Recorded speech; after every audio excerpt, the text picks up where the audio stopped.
Morning. The Wednesday session of the Kansas State Board of Education is called to order. Please note that there are 9 members present. Are there any additions to today's agenda? If not, a motion would be in order to approve today's agenda. Sally Cobble makes the motion. Jim McNeese seconds the motion. Discussion. All in favor, please raise your hand. All opposed? Motion carries 9-0. At this time, we're going to receive an update of KESA. And I believe, Jeanette, you are on here.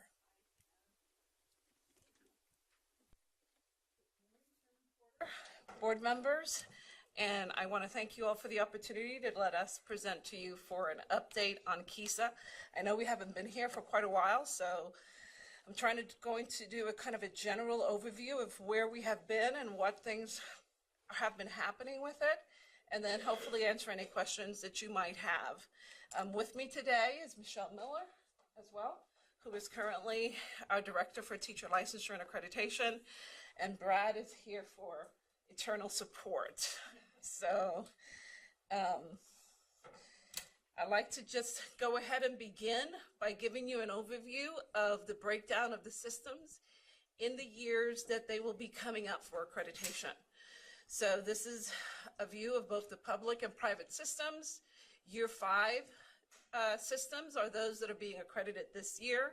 And as you can see, we have 2 public systems and 5 private systems that are coming up for review. And then consequently, year 4 are those that will come next year for accreditation recommendation, and then consequently year 3, year 2, and then year 1s are the ones that have started this year as kind of a first year into KESA. As you might recall, we did a staggered implementation, allowing the districts to take a look at what KESA was requiring in terms of its process and data requirements, and allowed then the systems to look at their information, look at their district improvement plan, strategic planning, and things that were happening currently in their systems and make their decision about where they have been. I will tell you that this has fluctuated throughout the year. As chairs began working with the systems, etc., they either move them up or they move them down. So they're having some very thoughtful and critical discussions about where they're at and how they should approach the accreditation process. I want to give you some general information about where the systems are at. KESA application and initial report. All systems complete.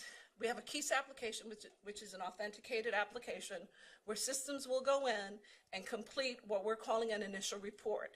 The KESA application will also hold what we are calling the final report for that 5th year of accreditation implementation year. And so right now, all systems are doing their initial report regardless of what year they have come into the system. And the 5th year schools, those that are being accredited now, are, I don't know if you can hear me well, so those that are being accredited now will go and complete a final report sometime in April. We're hoping that that will be finished and completed so that they can go ahead and do that prior to their visits. All systems have a chair, and they have selected their team members. On-site visits for every system must be completed by the end of April. We do know that there are some systems that will be completing their visit maybe early May just because of other things that are happening. But we did request that any system, year 5 system or district, would have to have their visit by April 15th in order to ensure that the ARC, the Accreditation Review Council, would be able to have the information they need to look at to make a recommendation to this board. One of the things that we have done since early February is that we have been providing support calls to all systems through conference calls and, of course, individual support as needed for them. general information in terms of chairs and OVTs. We had trainings in the summer and in the fall. We're going to be updating that training for the fall of 2018. We've learned a lot from those initial trainings, and so we have to kind of revamp it based on questions that we got from chairs and OVT members about either how do I do this or what's the next step. We have realized that there are certain pieces that need to be included in future training, so we're doing that. We have trained 329 chairs currently. Of those, 210 are currently serving systems. We have currently 1,012 OVT members. I can't tell you how many of those are currently serving systems, because that information does not come to us until after the visit has occurred. That's when we're asking the systems to tell us who their members are, et cetera, and then we'll try to do some analysis of that. We have also provided support calls and Zooms meetings for chairs. The support calls have been for those in years 1, 2, and 3, but we've done Zooms, which are more face-to-face, and since it's a lower number of chairs, we've done those through Zoom meetings, so it could be more of a face-to-face. Those have also been done since February, and we're going to take them through April, which we believe will cover when all the visits have occurred. One of the other things that we have in terms of supports and other things for the chairs and OVT members are the OVT workbook that they have been working on. It's kind of their document that they're using when they go in to help with the process and facilitate and guide the systems. And then we've also asked them to complete some yearly summary reports that will be placed inside of that KESA application that I spoke to you about.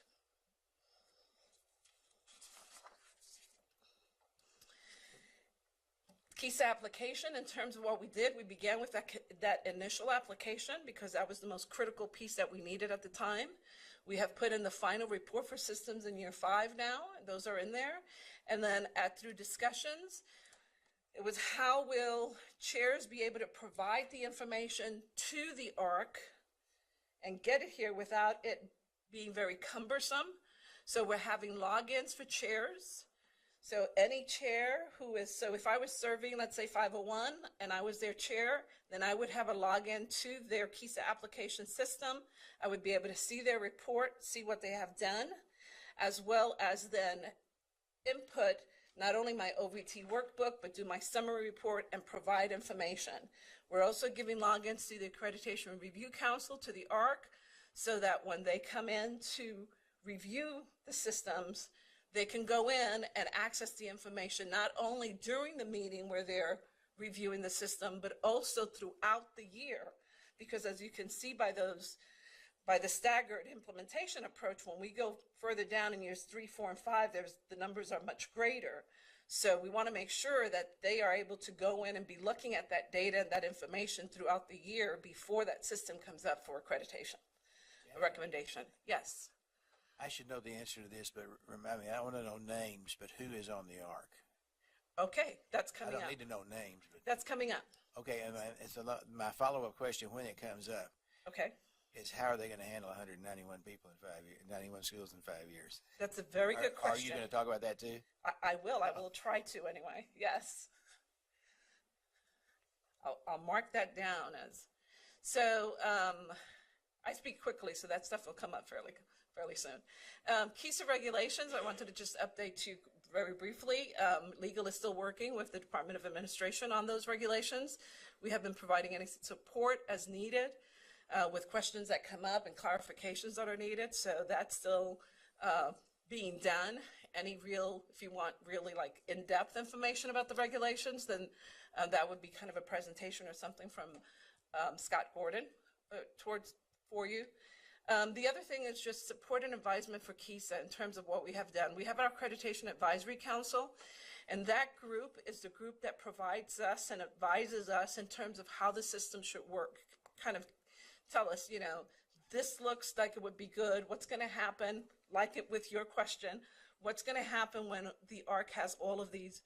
And so we allow them to kind of brainstorm and give us ideas and give us feedback on those, and then we take that and we kind of put into implementation those things that are best practices, if you will. So we rely quite a bit on the Accreditation Advisory Council to give us support and advisement around KESA.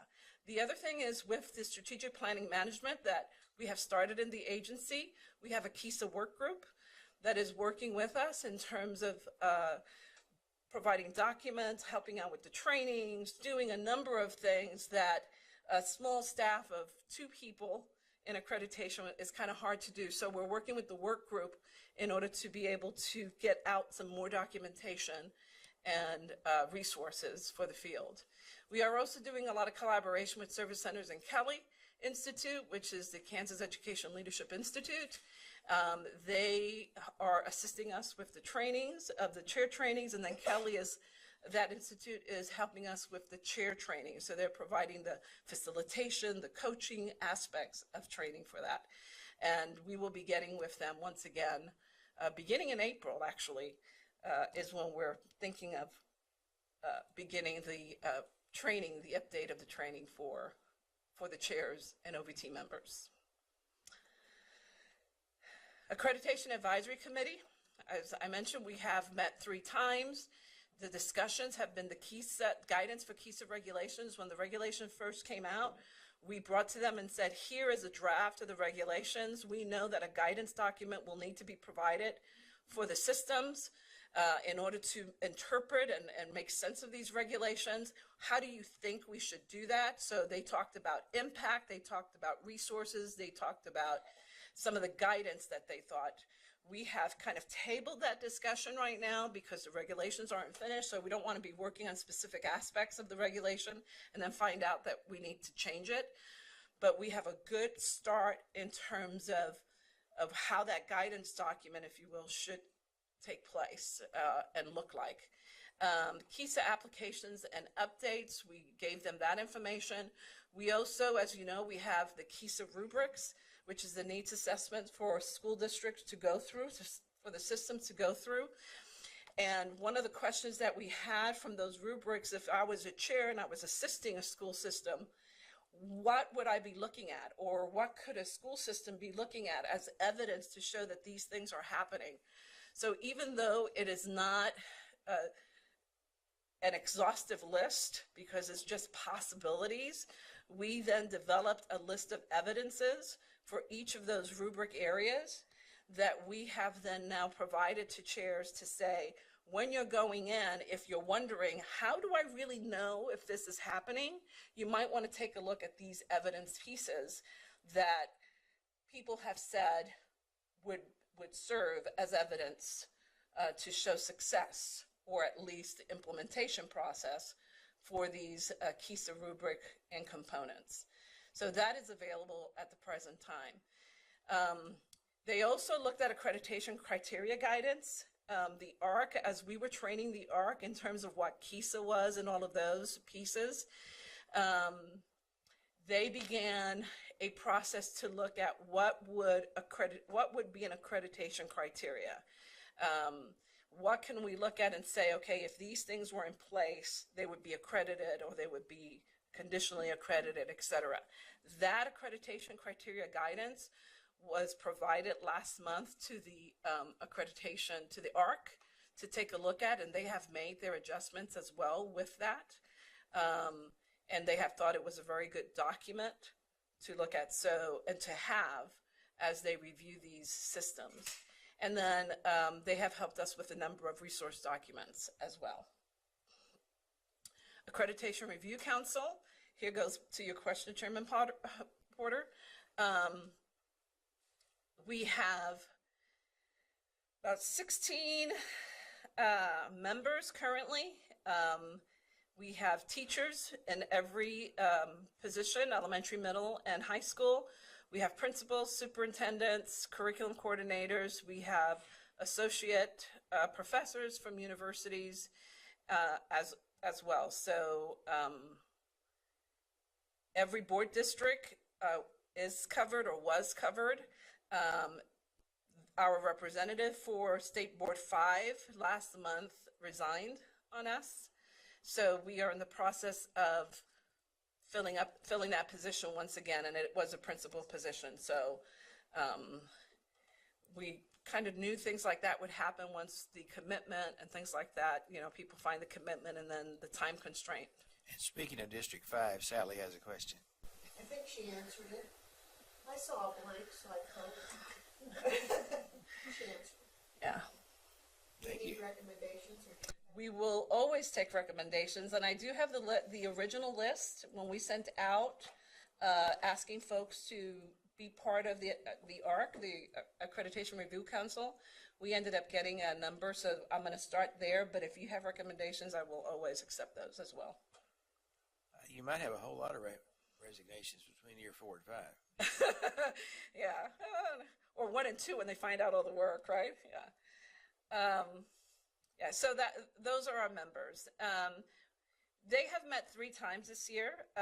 The discussion topics on there was just understanding the KESA model with some members at higher ed and some others. They did not understand very much the K-12 system and what was going on and what KESA was, because they had not been fully involved with it. So we decided that we would give them kind of a mini training of what KESA was and help them understand the process.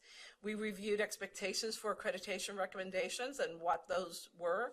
We talked about the criteria for accreditation, as I had mentioned. And we also talked about the identification of data.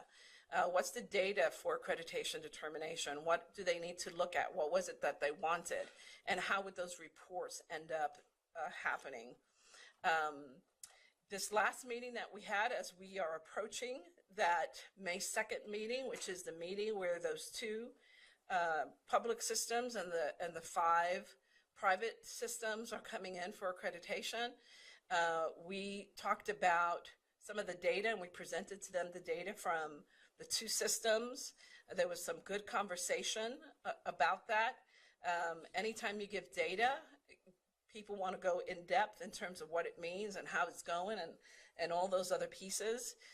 But it will find out a lot more of this as we get the reports from those chairs and they start talking about the data that they have also seen within those systems. Now remember that we here also have data at the State Department that we have collected on all of those systems as well, and that data will be provided to the ARC for them to look at in terms of where that system is with their accreditation process.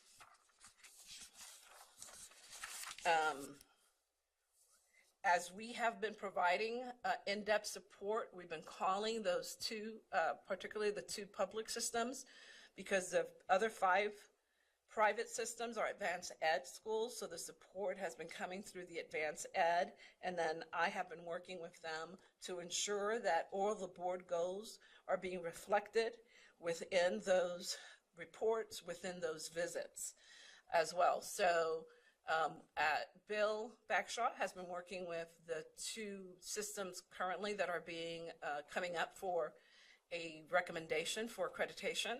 And as he has been talking with them, he has been indicating to be sure to reflect in their visits the data pieces to the chairs so that those reports can be a robust report and so that the ARC won't have kind of questions, okay? But we know that they will. It's our first time that these systems are coming in for accreditation. So I am sure that it's going to be a very interesting meeting in terms of what they want to see, and we'll have to be making additional adjustments probably with some of those recommendations that they want. Again, our accreditation meeting for those systems will be May 2nd, which means that then, providing that everything goes kind of like clockwork, which we know what happens there, right? We hope to have then those systems to you for a vote on their accreditation status, because the ARC only does the recommendation. You as a board confirm the status of that accreditation and give the accreditation status possibly in the June meeting. Kathy Bush has a question. Thank you, Mr. Chair. You mentioned advanced ed, and I don't know when it was, but at some point in time this board approved advanced ed as far as also being able to do the accreditation process. Some of us, anyway, I don't know if it's all of us, but some of us have heard from at least the private schools that they have also been told they have to have a head from somebody from the accreditation, KESA accreditation system on their visiting team. And then do they also have to do paperwork for advanced ed and paperwork for KESA? Because that sure seems like double duty. No, at this time, I just had a conversation and we just went through this with Nancy Bowles last week because we had heard that and there was a lot of conversation that was coming through. We did ask all systems, regardless of whether or not they were advanced ed or not, to do the KESA initial application. The KESA initial application is that documentation that tells us where that system is in terms of the board goals. So it gives information on IPS, it gives information on social emotional, what's happening with that, kindergarten readiness, because it asks a lot of those questions. Nancy and I, as we talked about it, and we were talking for quite a long time, decided that that was an okay thing to do, because as they are getting ready for their visit, there is documentation that they have that kind of feeds into that piece for it. And the other piece of that is that the questions with regard to like civic engagement, IPS, kindergarten readiness, social emotional, are kind of survey pieces that as a state we wanted to kind of collect to know what the status of education was around those board goals area in Kansas. And so we did not want to just have public schools and be accrediting private schools without having the same additional information. Nancy felt that it would not be a duplication, that her concern and the Advanced Ed Schools concern were primarily the final report, because Advanced Ed does a final report themselves, and the visiting team. So what Nancy and I have looked at is that the board, the advisory council board for Advanced Ed and their reviewers, that they will always have a Kansas reviewer on those teams, in addition to whatever national reviewer they send in. Because Advanced Ed does send a national reviewer now. It's kind of a little bit different. They change protocols. So they're going to make sure that they will always have a reviewer that is from Kansas that understands KESA as well. And I think that's where that has come in. When they said it'll be a reviewer that understands KESA, that they thought it had to be someone that was on the OVT team or something. So who selects this reviewer that understands KESA? Advanced Ed or the school district? Nancy Bowles does. Okay, all right. So the school district is not having to select a KESA chair also? No. Okay, now you say they have to do the initial report, and as you explain that, I can understand that. Do they have to do any other things as far as the KESA system is concerned? Not at the present time. Okay. Not at the present time. The system, they follow the Advanced Ed process for school improvement that Advanced Ed has.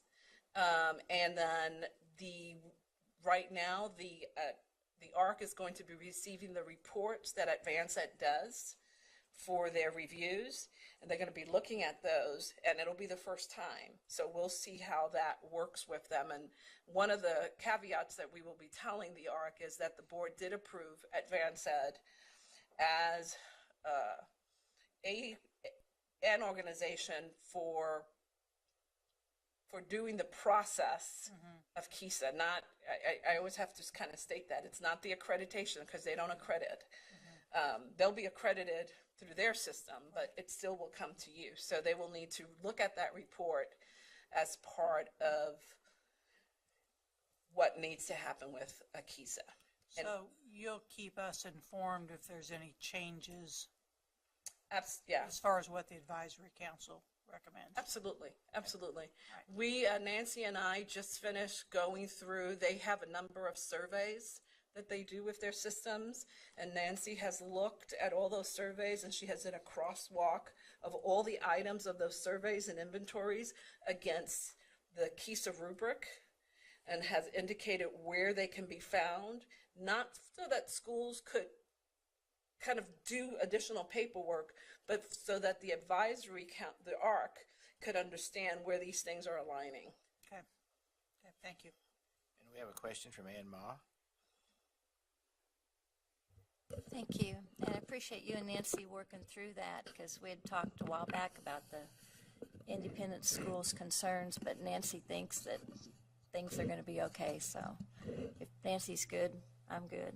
That's what I say. Yeah, but we kind of started to talk yesterday, and you and I have talked a lot about where does the accountability piece come in, because beside the board goals, everybody's going to hold us accountable, including from the federal government to the state government to parents, for academic success, as well as all the other things we care about.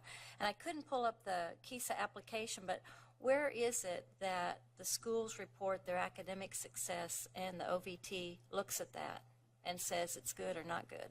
Okay, so the KESA application currently has a graduation requirement piece where the application will go into the building report card for these systems, pull the data in for as many years as needed. And then so that data will be there for the ARC at that time. For these two systems that are coming up right now, we're providing them that information on a sheet of paper. And so we're going to give them that. We're going to give them their Which information, what, graduation rate, post-secondary success, Yeah. which is the two part of the board goals, dropout information, teacher licensure information, and attendance, all of those pieces are going to be provided. With the academic included, measuring on the road standards. okay, so the things that we're reporting to the feds on ESSA, our academic success, how many are making level 1, 2, 3, and 4, and whether or not we've got gaps in minorities. The OVT is going to look at that. The ARC will look at that. That's data that we have here, and the ARC will be looking at that. That's a ton of stuff. That data. It's going to be provided in a kind of a chart format for them, rather than, I know that you were at the ARC meeting the Yeah. last time, and you probably saw all of, the tons of papers.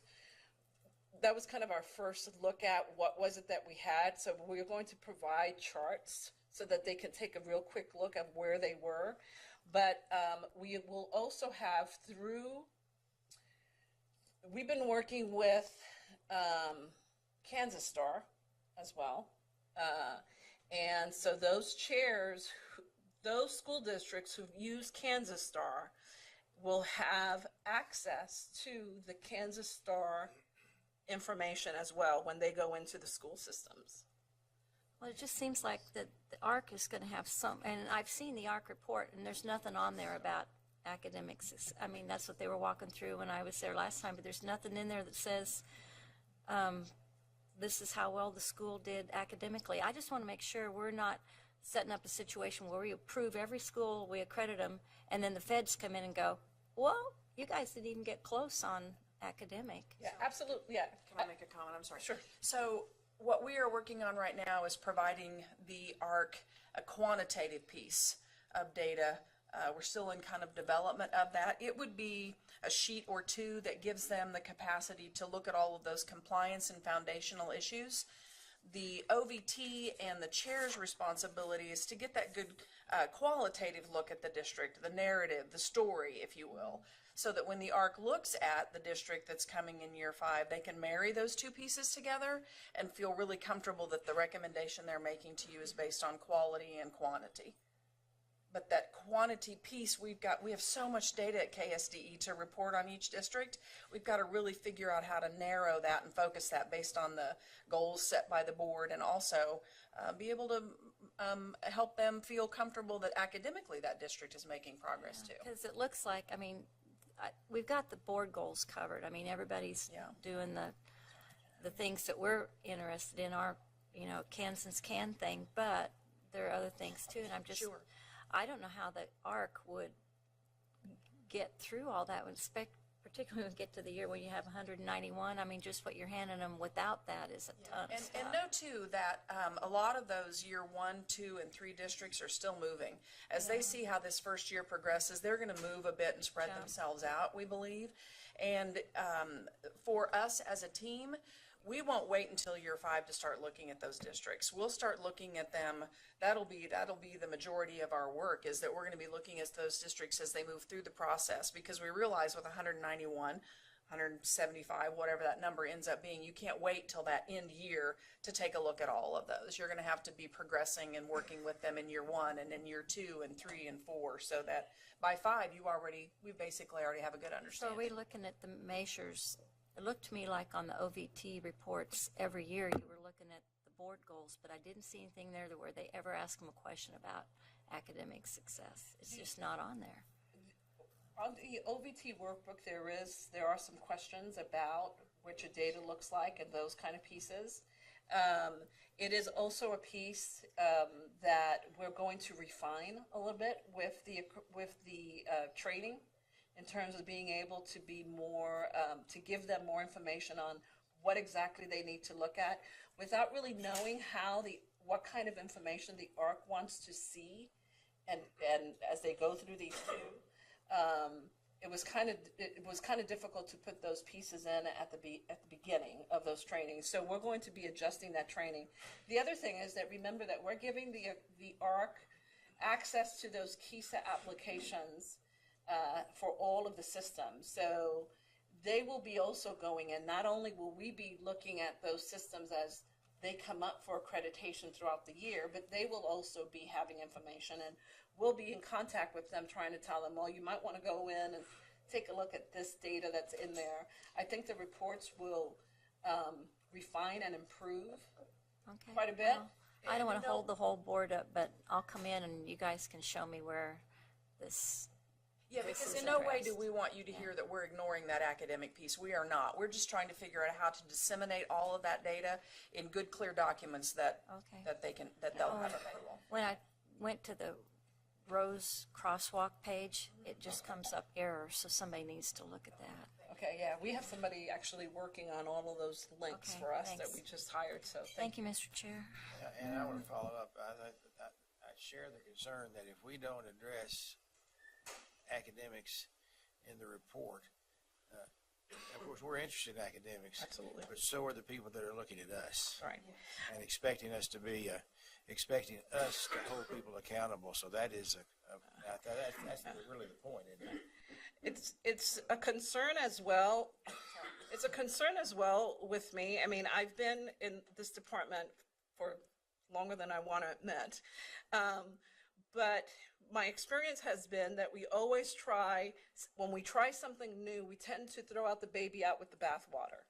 And I don't want, at this point in time, when we have our Kansas vision and we're looking at social emotional issues and we're looking at those kind of factors which are critical, which I would have loved to have had back in the old original QPA days, if you will.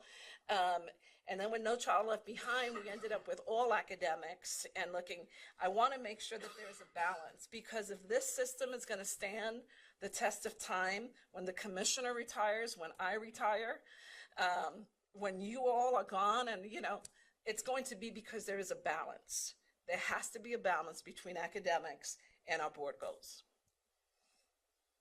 I just want to add, because I know there's a lot to try to cover in this amount of time that we forget. We're already overtime, so we're not I really. know. But in the meantime, Michelle's getting texted, and I was just getting up to remind that Jeanette's staff, our research and evaluation team, and our IT team met, and I think I had mentioned this yesterday, recently, that we are creating a document for every district that the ARC will see quantitative. Here's how they're doing academically with trend data. Here's their graduation, post-secondary success effectiveness, attendance, just where they can look and see, I see quantitative about this district, and I also have from the chair of that district some qualitative that's assuring that they have processes in place. And if I'm at a district like one that I was at last week, that their effective rate is 10% lower than what we would predict, I would want to then see, it's not an algorithm, so it kicks out some grade. I would want to then see that they're addressing it in their processes, and then our team internally layered under that. If it's, for example, a large district that has multiple high schools and one high school has a graduation rate that's very low, our staff is then going to add that on and say, you're going to want to look and see if they have things to address. But our R&E team and IT team right now are in the process of developing that. In the meantime, they're working closely with the districts, looking and pulling those things in to give to the ARC on May 2nd while we develop that, report that. When we get 190 districts, they're going to be looking through saying, I'm seeing results, I see processes in place, but of the ones that we trigger, that we see a little deeper, we're going to want to make sure they take a little closer look at those. Sally.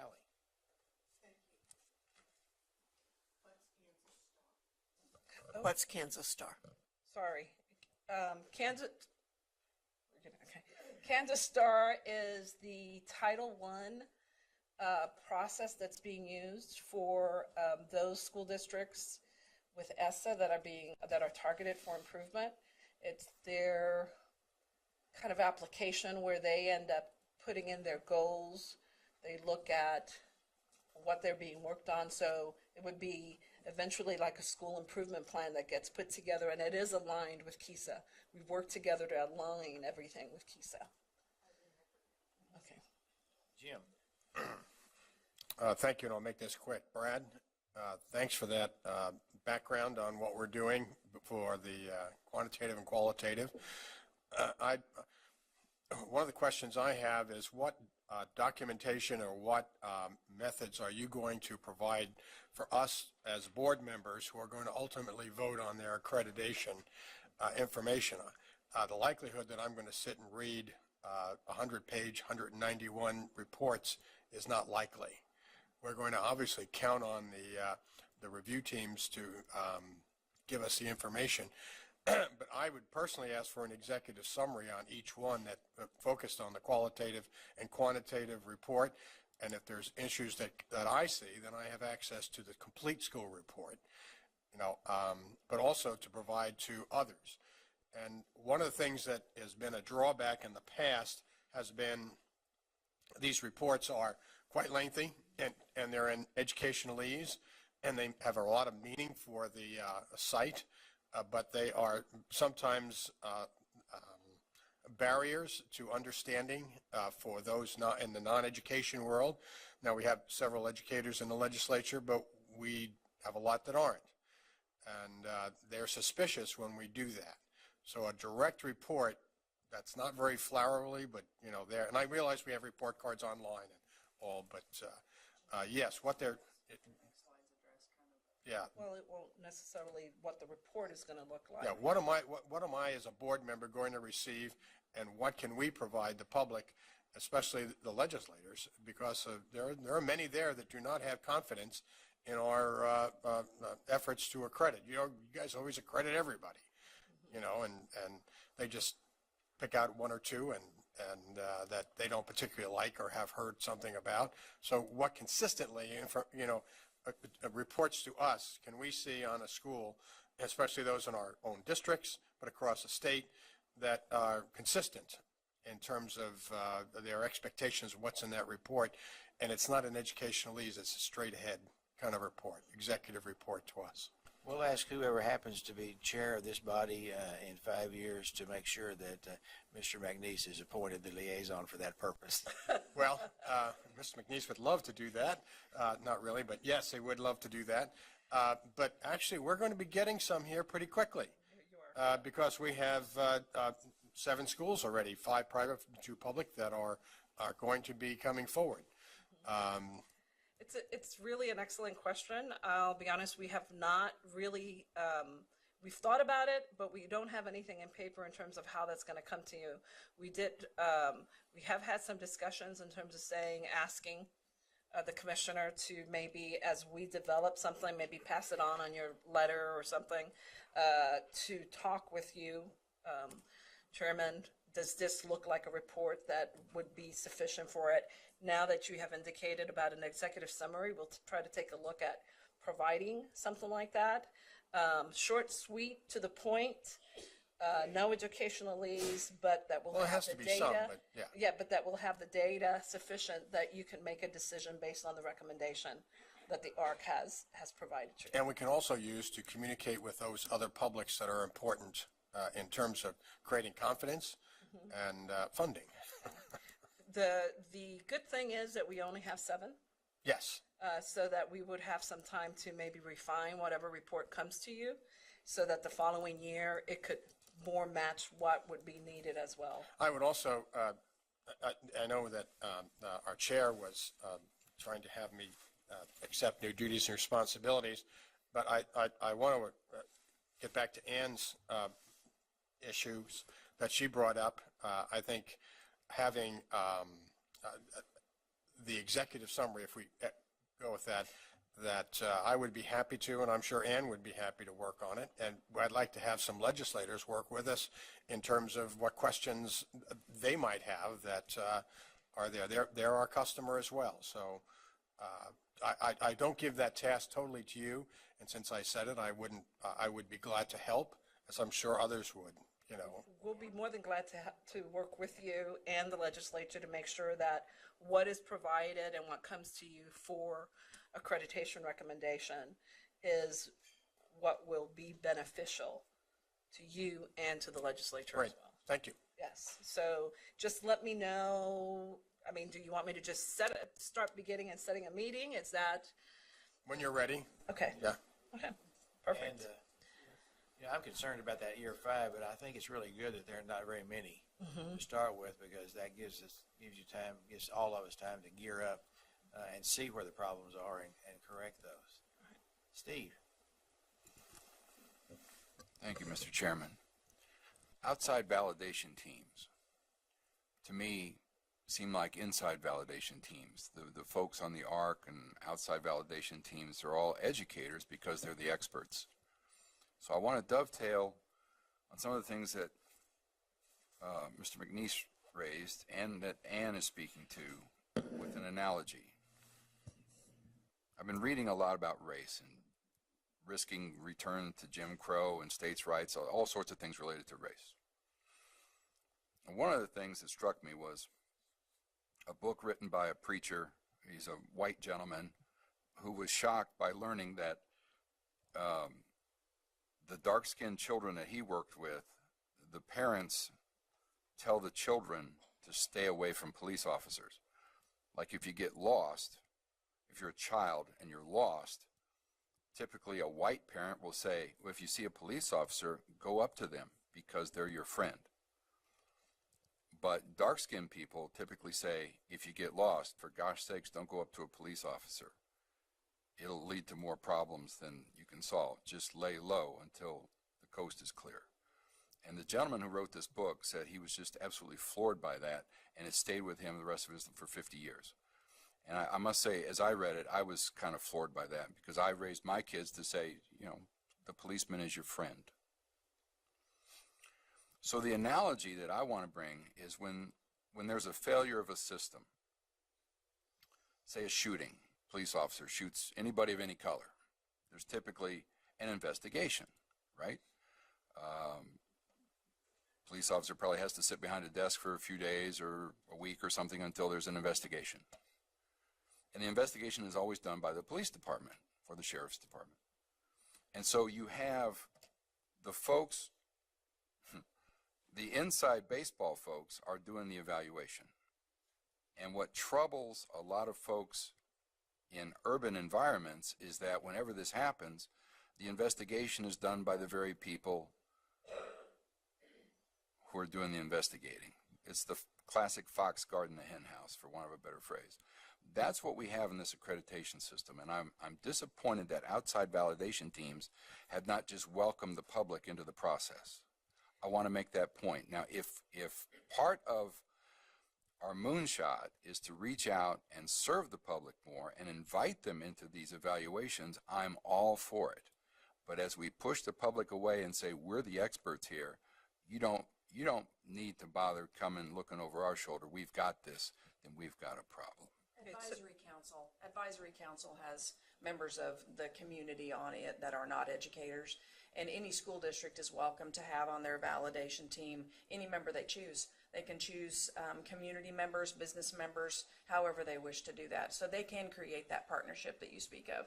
There's no closing the doors and not allowing outside members to be a part. They are absolutely welcome and should be. That makes for a much richer conversation.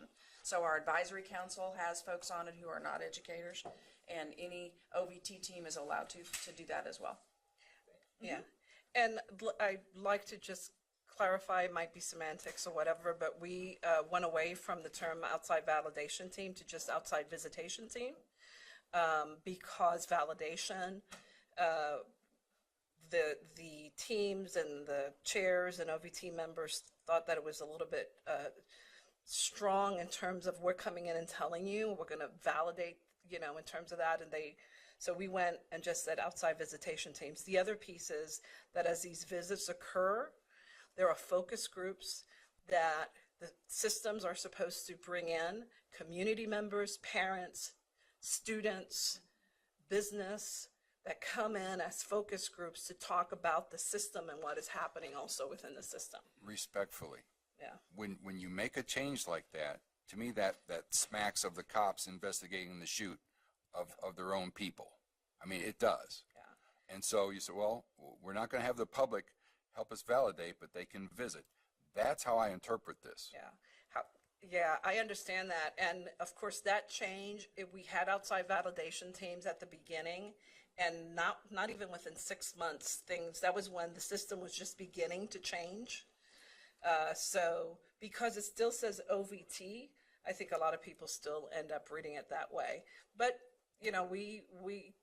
I might have just indicated that to you as a board member. I wanted to make sure that you had that information. However, if in the field they mention that and call it that, I won't make any corrections, of course.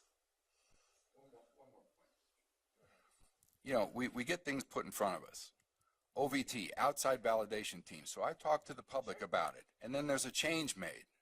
Oh, and thank you for informing me. That's good to know, That's not how this is supposed to work. The inside baseball people are not supposed to be making the rules. We are.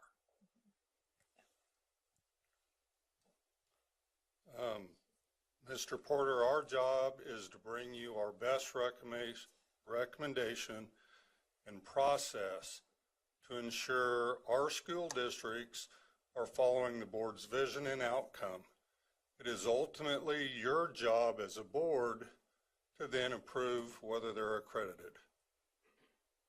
We have engaged parents, community, stakeholders throughout this whole process. The ultimate goal of an outside visitation team is to help our leaders in this state become better leaders by going out and coaching and mentoring other schools towards the board's vision. They will bring you the best recommendation on where a school district should be, and then it's up to you to make the vote. Anything else? I only have one question that is minor. When we met with some of us met with the independent and religious schools group, and one of the groups was talking about the possibility of their particular denomination had a accreditation system. This is Lutheran schools. Have they applied, and Yes, they did submit a recommendation, and that recommendation went to our Accreditation Advisory Council early on in terms of how they aligned their standards along with the KESA. There were still a lot of questions about how that would end up working. So we have continued discussions with them, and we have a pilot, if you will, going on with one of the Lutheran schools right now, where they are using their Lutheran model of school improvement and accreditation, and then we'll see how it really does align with all of the KESA factors in it, because at the beginning it didn't look like there were much alignment. So we have a pilot going on. In the meantime, they're either doing KESA as it is, or some of them are also doing advanced ed. Okay, thank you. Yeah. And I know we've gone beyond our time. The last slides that This is important, and we need to know. the last slides that I have is about the accreditation determination. When it comes to you, you would be looking at whether or not the system is accredited, conditionally accredited, or not accredited. When we talk about accredited, it's about meeting the standards of expectations, where all KESA systems are expected to develop a process that meets the vision for Kansas education and follow the process of KESA. So it would be these schools that are really going along, they're doing what they're supposed to be doing, the data looks good, they have their improvement plans, schools also have their improvement plans, et cetera, and so everything is working well. Conditional accredited would be those systems that have areas of improvement that need to be addressed. Missing data, academic or missing data, so that's going to be determined based on when the reports come in, where they see those areas of improvement. They might lack evidence towards those capacities, and maybe some compliance and foundational structures might not be in place, and so that they need to be working on those. I want to say these kind of issues, because when I go to accredited, you're going to see a lot of kind of the same information, okay? The degree to which things are missing is what really is going to indicate conditionally or not accredited. A school that is conditionally accredited will be given a kind of a corrective action plan to put in place by the ARC, and indicate these are the things that you need to do to address them. And if they are able to address those issues, or maybe they had the information, but it was not presented, they'll have an opportunity to do that. And then we'll look at they'll look at the recommendation, and then it'll come to you based on these criterias. So I would, again, welcome any additional questions that you have. I want to make sure that you know, because we are having these systems coming in June, we are more than willing, and I offer to maybe come in and talk about more of the ARC process and what will be taking place prior to those recommendations coming to you as a board. And there are several questions, and we're gonna take them all, and I'm gonna start. I worked in a different state for many years where the Department of Education had a different philosophy, and that state had unaccredited schools. And near the end of my career there, I worked for an agency that was supposed to help unaccredited schools. And I'm not going to go into everything, but it's easy to tell why they were unaccredited. But nevertheless, it sort of was the philosophy of the department to let them fail and then fix them. Whereas in my experience in Kansas has been, we want to identify early and to the extent possible, provided cooperation on the part of the school and interest of our, correct the problems before they become unaccredited. What processes do we have in place that are early identification of these at-risk schools? And I assume they will be some, so that, because I don't object to not having any unaccredited schools if they are in fact accreditable. But I would like to see us do preliminary work or preemptive work as opposed to trying to fix them after they've failed? So one of the things I'm throwing out acronyms over here, so I apologize. State and federal programs has a piece that's called KESA. Don't ask me what it stands for. I don't know. Integrated Accountability System. Thank you. Thank you. So one of our pieces of our compliance pieces, and that is we will try to, we're working on yearly feedback from all of our different teams on many of these compliance pieces. KESA would give us all of the federal requirements, anything that might not be there, et cetera. We will be looking at the building report card and following those trends so that if we see any data that tells us that things are not working well, we can issue that information to the chairs because we know who the chairs are for every system. I think the work that staff is going to be doing as this system progresses is going to be a lot of what you're talking about, is trying to find so that we can correct those issues beforehand. And also, since the teams are coming in yearly, they will be able to see if there's anything that's kind of falling down the side, on the side, I don't know, and correct those as they come in as well. So we have certain things that are definitely in place for that. So if a school is not meeting the requirements and you know that, and then the next year they still haven't, you'll know that. Yes, correct, we will. For example, we, with our integrated accountability system, it looks at 16 indicators. It's from how they're doing academically, it's suspension expulsion rates, it's student attendance rates, it's teacher turnover, equity, but we send letters out. There will be a set of letters going out in the next week or two to school districts that are saying, we see flags. Now, I get calls from those superintendents and they'll say, wait a minute, I thought, state assessments, you're not on a list. But what we're telling you is, based on what we see in our system, you have high percentages of students of color, or you have, all of this. You need to either, one, start looking at your data, addressing it. We will send teams out. We actually physically send employees out.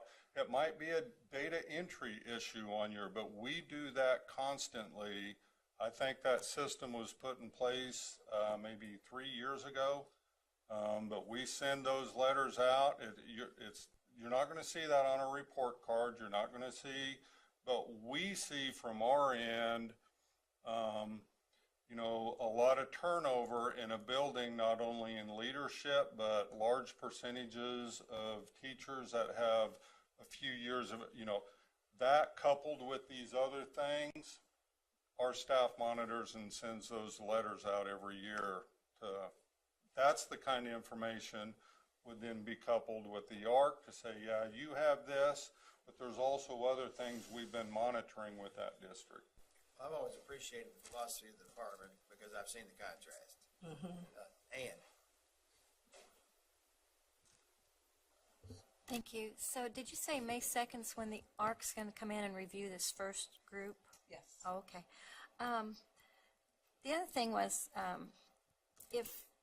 if you're looking at their year one where they set their goals, and you go, well, you pick these nice goals over here you could make real easy, but you should have been looking at this thing over here. Is year one when you say maybe you ought to set a different goal, and right now you ought to have 190 of those on somebody's desk, so how is all that getting done well? So the visits are currently happening right now. So we will be receiving information. When we have provided these support calls for chairs, et cetera, we have stated, make sure you know where they're at. If they have goals, look at their data, look at what they have selected, see if the data confirms that information. So we've been doing some kind of individualized training with the chairs so that when they go in with their OVT members, they can be asking those questions. When we get the reports back, we're hoping that the questions on there will reflect that. We'll do an analysis of those reports this coming year to see what we end up getting, and then eventually If the information, if there are pieces that are missing, we'll make some adjustments to those reports so that next year in year 2, when they also have to do a summary report as part of their visit, some of those things can be corrected as well. Okay, so we have enough team members trained to get 190 first-year visits done this year? Absolutely. Cool. Yeah. Cool. So, and kind of respond to Steve's concern, I know in advanced ed, I was the public person on the review team for 15 years. Do we have a public person on our ARC? We do.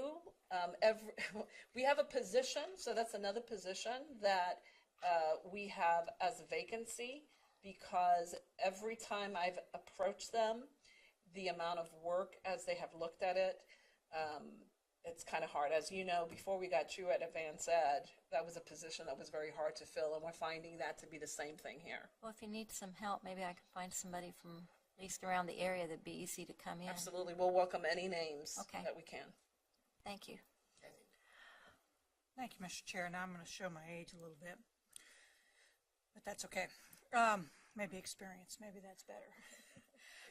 You know, when I look back at the accreditation and I look back at the old QPA system, we were counting library books and, you know, all sorts of things that maybe really didn't make a lot of difference as far as accrediting schools. And then we got into No Child Left Behind, which was a federal piece. We continued QPA. I'm not sure everybody knew that. But then we looked at a test score on a day. As far as, you know, we based all of our accountability on that. Now, this board's taken a real leap of faith and has asked for something very different. We certainly do include academics in that, but we're also looking at other things. I think the accreditation process, as we go through it, it's going to have to continue to evolve. Absolutely. Because the amount of data that really we are asking you to look at is overwhelming, and it does have to be put into a system that makes sense.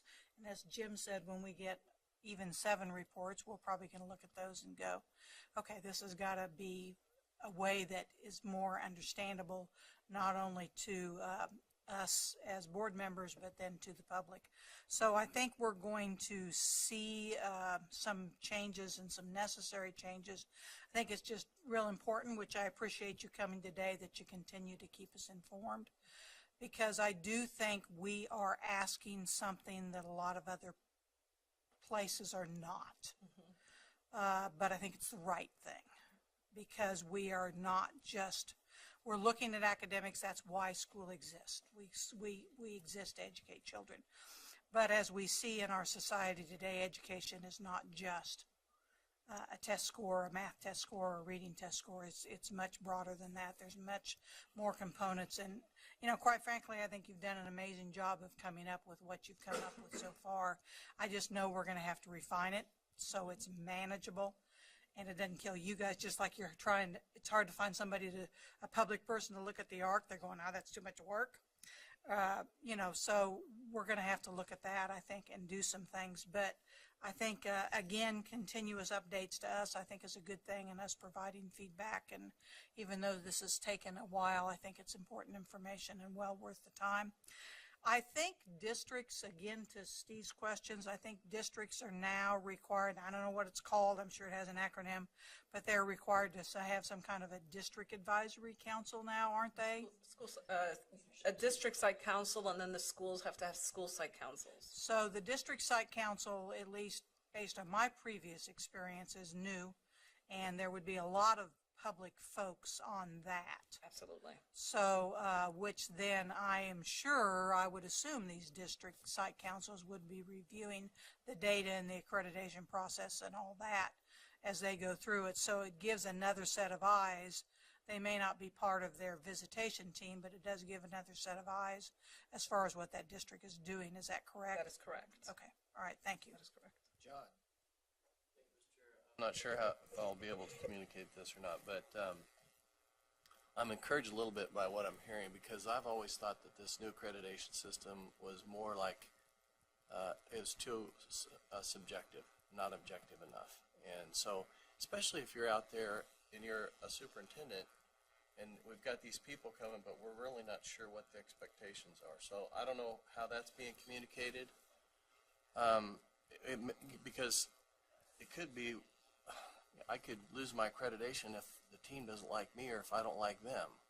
I'm not sure if that's a possibility, but it just seems like if we're not looking at something that's really measurable, that could happen.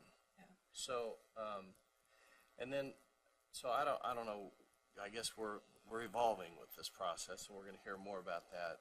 The letter that Brad was talking about, I didn't know that those letters were going out. I had no idea. And I would think that all of us, when we talk to people in our district and they're receiving letters, that would catch me by surprise. I'm like, what? So I don't know how the rest of you feel about that, but I'd kind of like to know what's going out Yeah, and the basis for it. we send monitoring letters whenever we see school districts that I can go back and mention all the 16 different things again.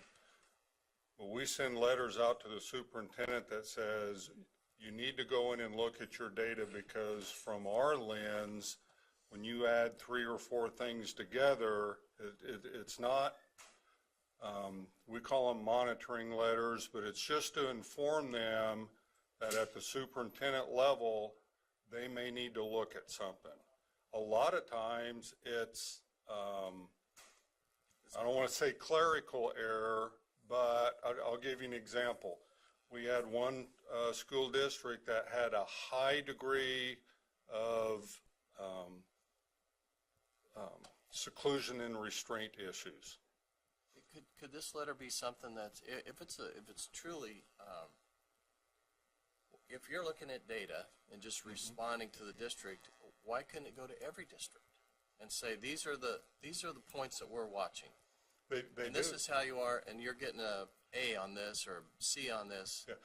Why couldn't it go to every district every year instead of a surprise just on the ones that? Well, every district knows what the 16 areas are that we monitor.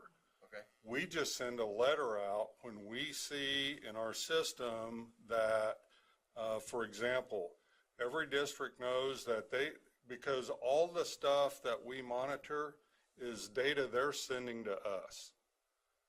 And when we put it all together, if we see areas, for example, this district that had an extremely high percent of students that they were restraining, they were sending us that data.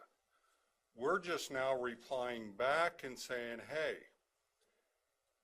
is that, and this is a huge red flag, what you're telling us about yourself, because it's their data. So we'll send someone out, but there is a huge area of concern if that is correct.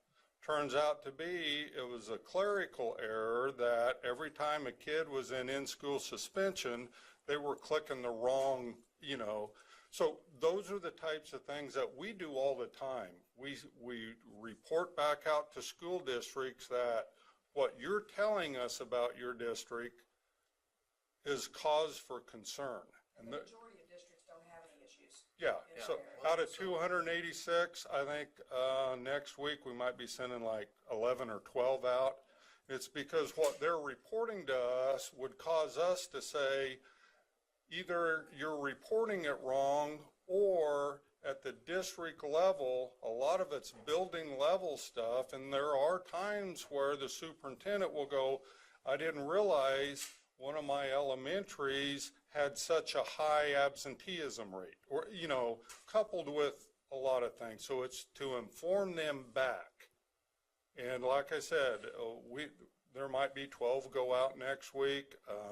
I had a superintendent call me last year about assessments, and I said, well, your data is telling us that based on your district, you have 78% of your kids performing at a level 1 on state assessments. Is that accurate? And he goes, well, they don't mean anything anymore. I said, we have never, so we're just trying to help the district monitor what they're doing in a lot of different things that we know about them. So that's what those are for. One of the things that I did, I was the chair of an audit committee for a financial institution, and we got a risk assessment. It was like what it did was it gave us areas of risk in our organization and whether we were green, yellow, or red.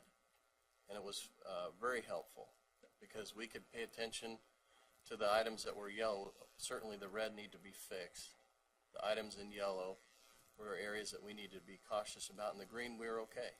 So I don't know if something like that could be developed that are very helpful. Yeah, and we do have in our authenticated applications where school districts can get in and view this very same data.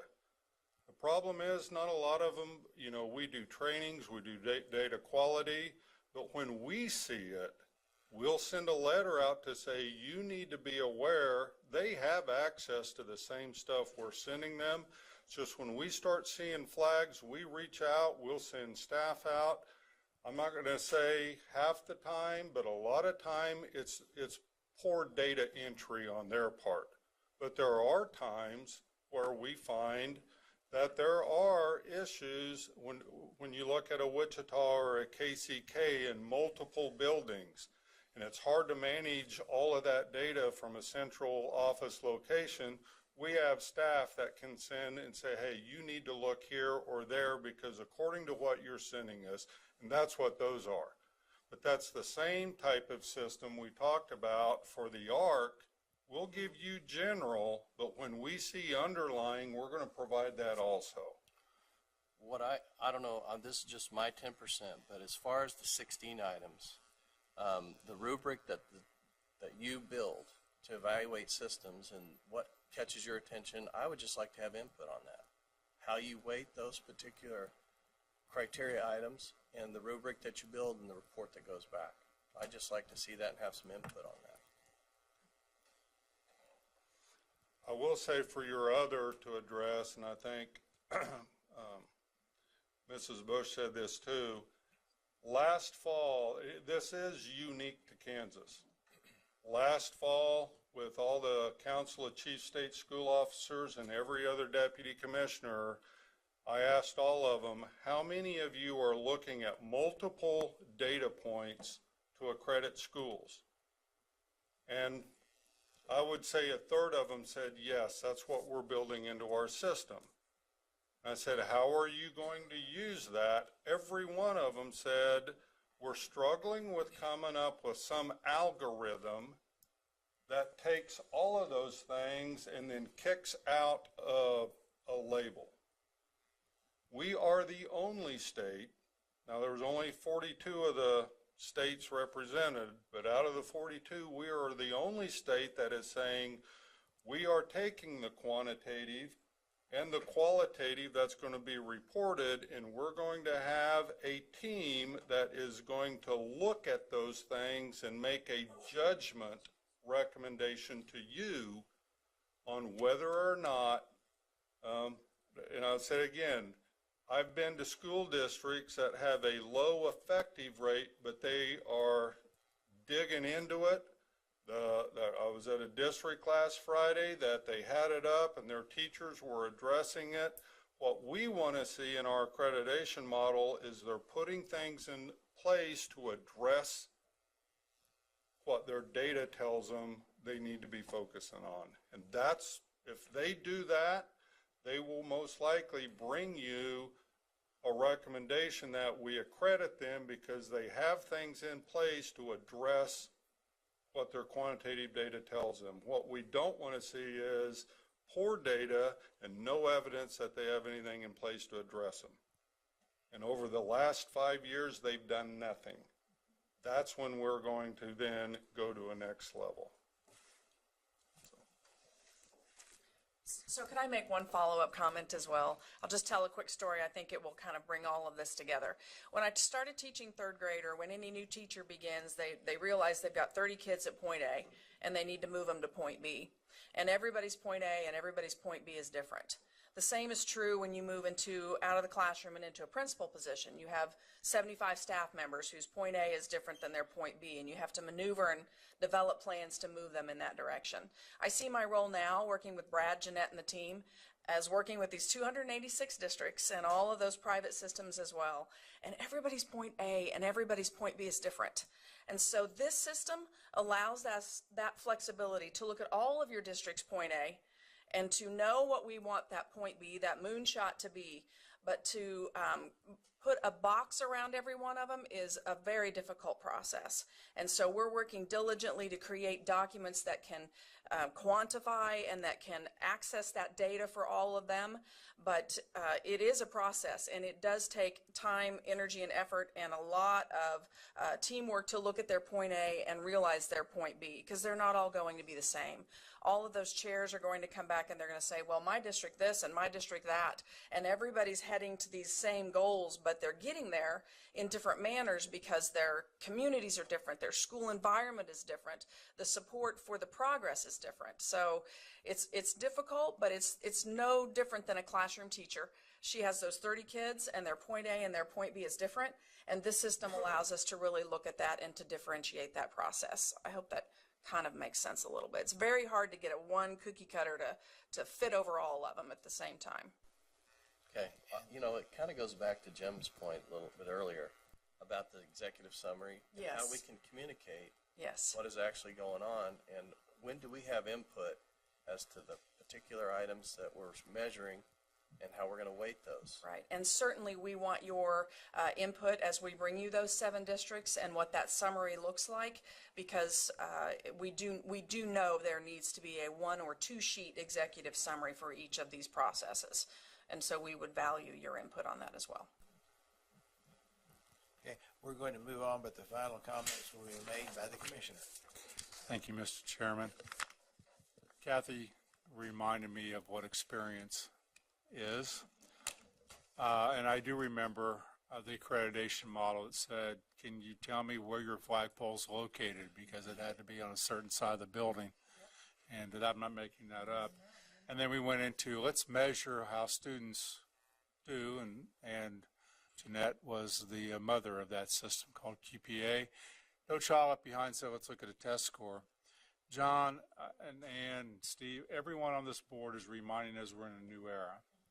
And this new era is balancing, as Jeanette said that, but it's being more accountable to a public than we've ever been before.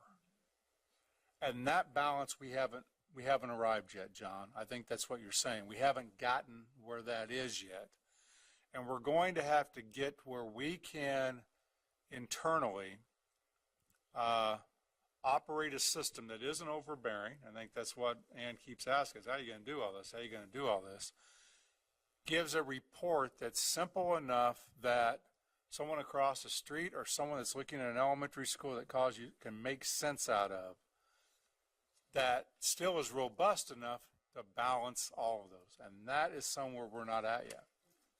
And we've got to get better. But it's a new era. And so I think these discussions have to be made. And we'll bring you back some executive summaries. I think Jim McNeese's point is spot on. Those people need to be, I used to say that about report cards, Jim. It doesn't do any good for teachers to do report cards because who's their audience? Parents. Parents ought to tell us what they want on a report card, right? I mean, they're the ones that receive the information. And so I think you want an executive summary, you can say, I have to understand it. So when someone calls me, I can say, you're in a green area and here are the strengths.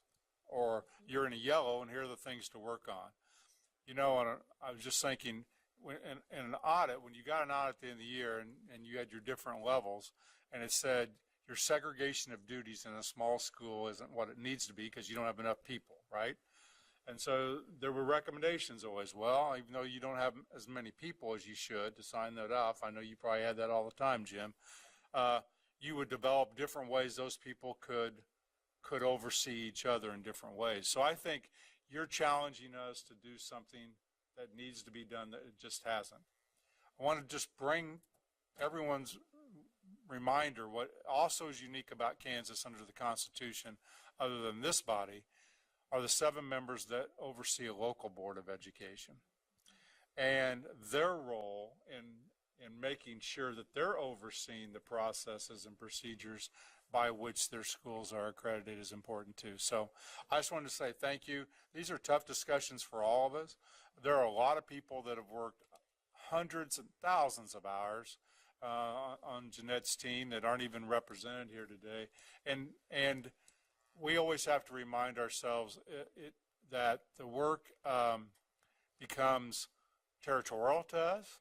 And we're always good when other set of eyes take a look at it and say, it doesn't make sense to us right now, and we need to come back with that. So thank you very much for everything you. Thank you all. I appreciate it, and we'll be happy to do other updates as well. Certainly. Thank you. We look forward to updates as we go along. I know that, like me, most of you have been waiting an entire month to hear from Janet Waugh on policy, but it will have to wait 10 minutes.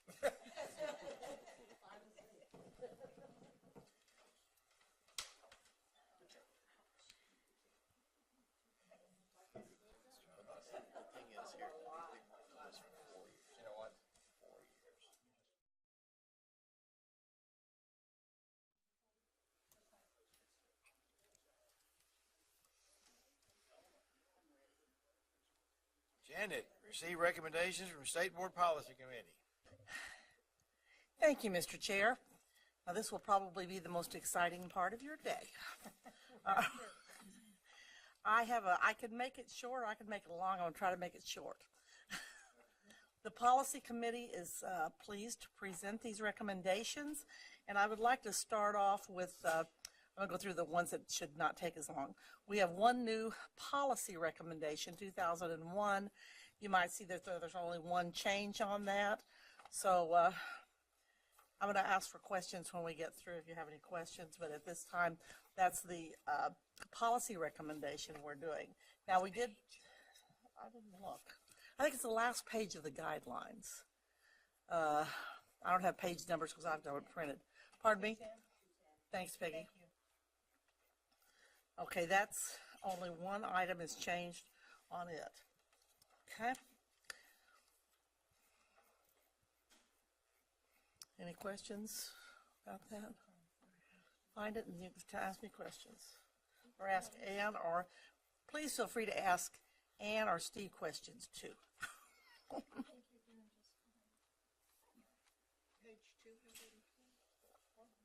You got it? Okay. What's the change? Now, on item number 4, we just removed employed persons in unclassified special project positions to agency positions because, frankly, unclassified special projects, I think, are no more. Okay. That was our only change there. That was a recommendation. Now, on we also had other guideline changes. I'm going to leave the guideline 6 to the end because that's the one we spent most of our time on. But the other guideline changes that were made, and they're red line, they're marked out in red line, mainly because these were updates from agency staff. They recommended the changes because we sent them to the staff that would be responsible for whatever department would be responsible for that guideline. And many of those were because of statutory changes, like to the application process for bond elections and capital improvement state aid, things like that. That's what most of those changes were. And then Procedure B, the section on conducting evaluations of the commissioner, board attorney, and board secretary was updated and made consistent with deadlines for state employee performance reviews. That's rationale for all of the guidelines with the exception, like I say, of policy guideline 6. I'd like to talk about guideline 6 now. Guideline 6 is the one regarding 6th grade students participating in interscholastic athletics.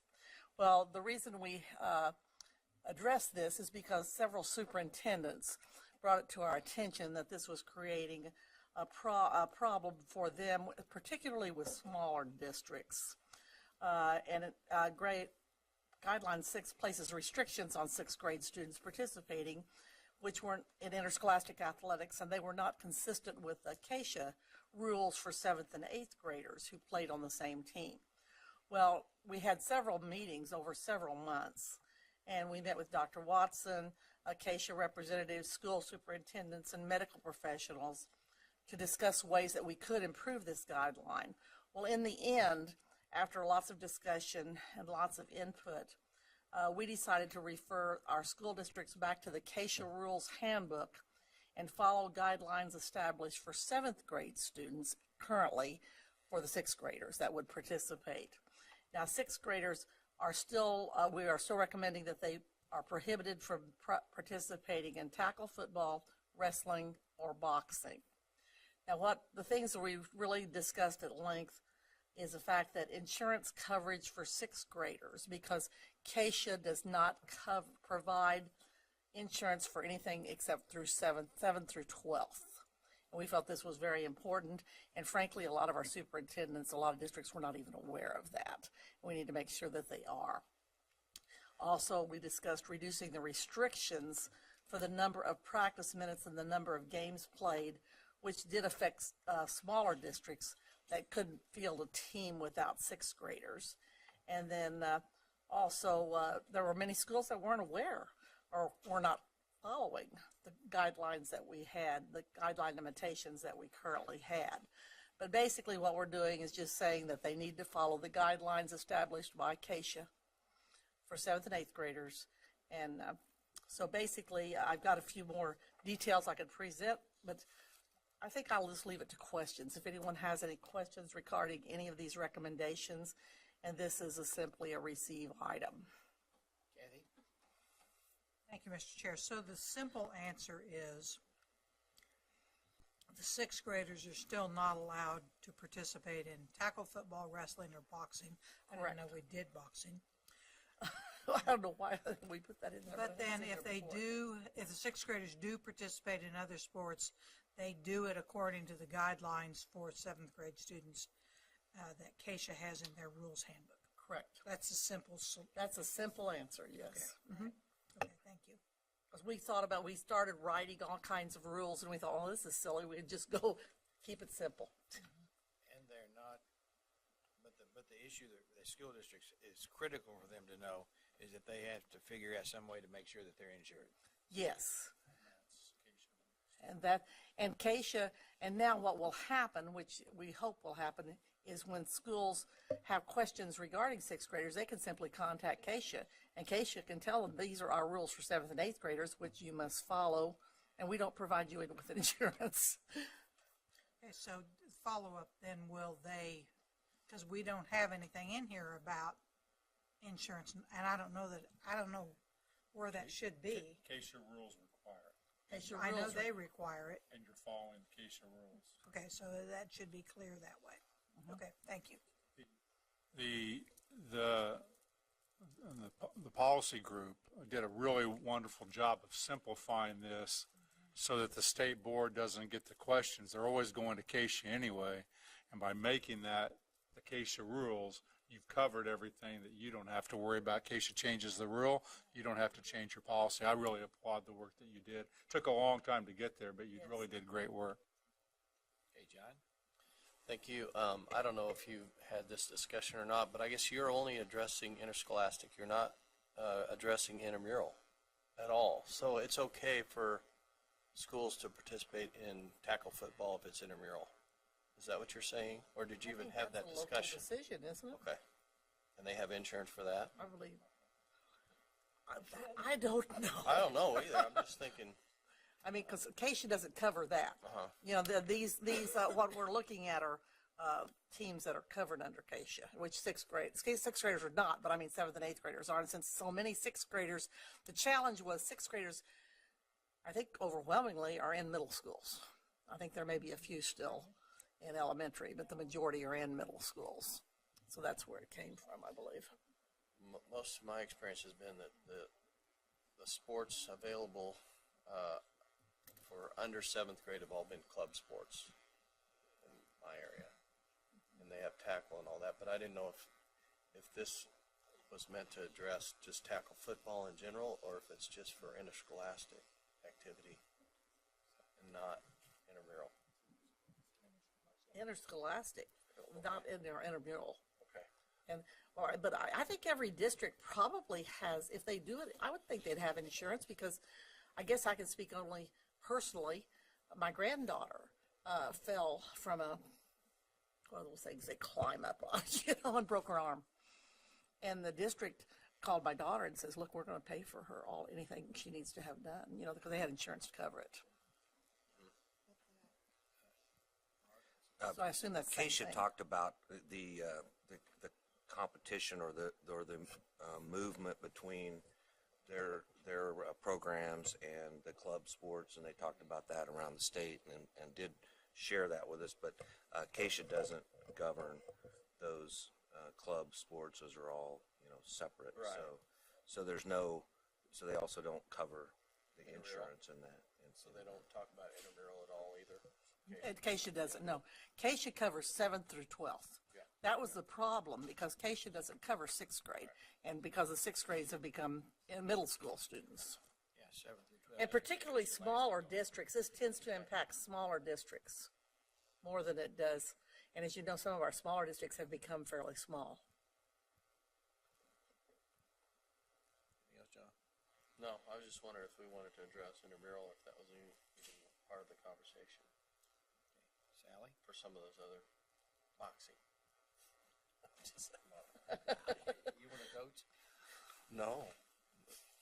I don't know if it's appropriate for 6 grade to be doing. Mr. Chairman, I'm having a little bit of trouble that we don't put in parentheses or somewhere in here that 6th graders' insurance are not covered under KESA. We are assuming that when they call up and they ask questions that KESA will tell them that. But, assumptions sometimes are not very good. Mm-hmm. And I don't want some kid out there not covered because somebody didn't tell them. Well, I guess we would take recommendations from the board if you would want.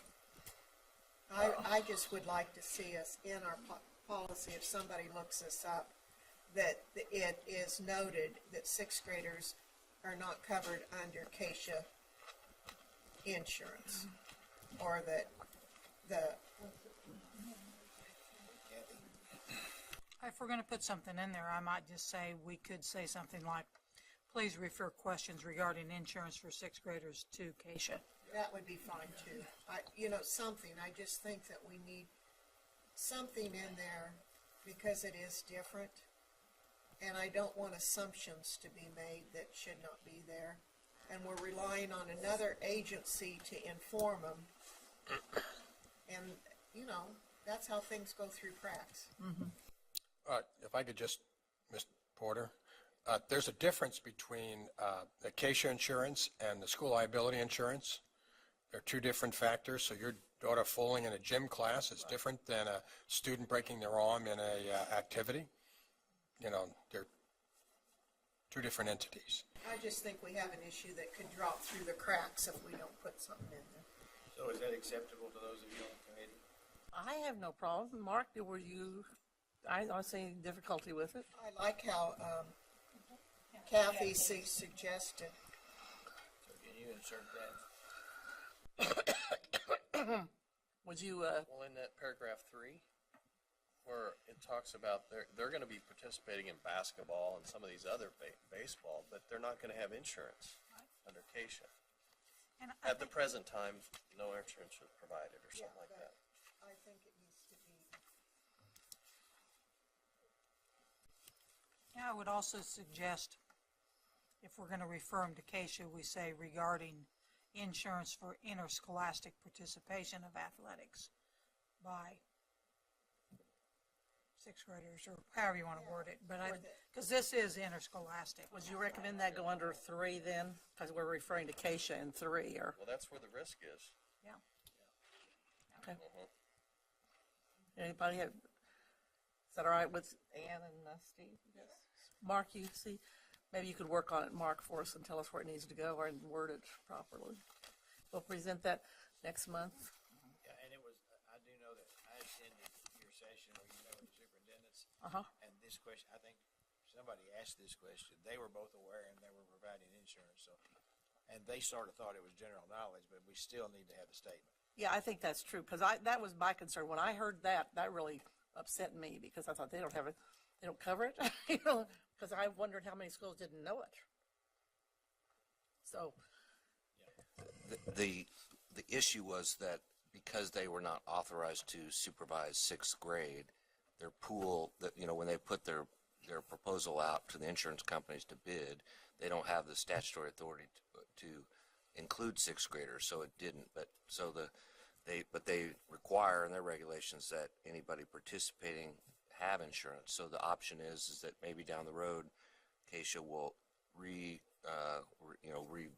that to include sixth grade, or at least they advise the school districts that they have to have their own separate insurance policies for those that participate, and they require that. So there are alternatives. and then I'd like to request, if it's all right with committee, that Mark send something to Peggy that can be included. Peggy forward it to the committee, and if there are no concerns, if everyone's happy, we won't have lunch next month. If you're not happy, we will have lunch. Can we still vote on it next month, or do I have to present it with this addition as another receipt? It will be on, based on this discussion, it will be on the agenda next month as an action item. Okay. I think it's a simple thing that probably won't be a concern to any of us, but we'll need to look at it. Okay.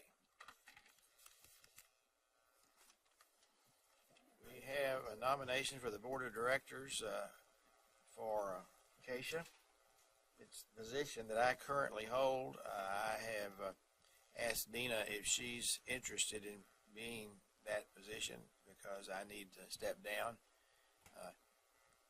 But it's open to anybody, but a motion would be in order. Sally. Is there a second? Jim seconds that. Any other nominations? If not, all in favor of Dina becoming our representative on the Board of Directors of KESA, please raise your hand. All opposed? Kathy? Motion. Motion carries. Kathy Bush is currently our person on the executive board. Now, her term on the board does not expire, but her term on the executive board does, so we need to reappoint her to the executive board, and she's willing to do that.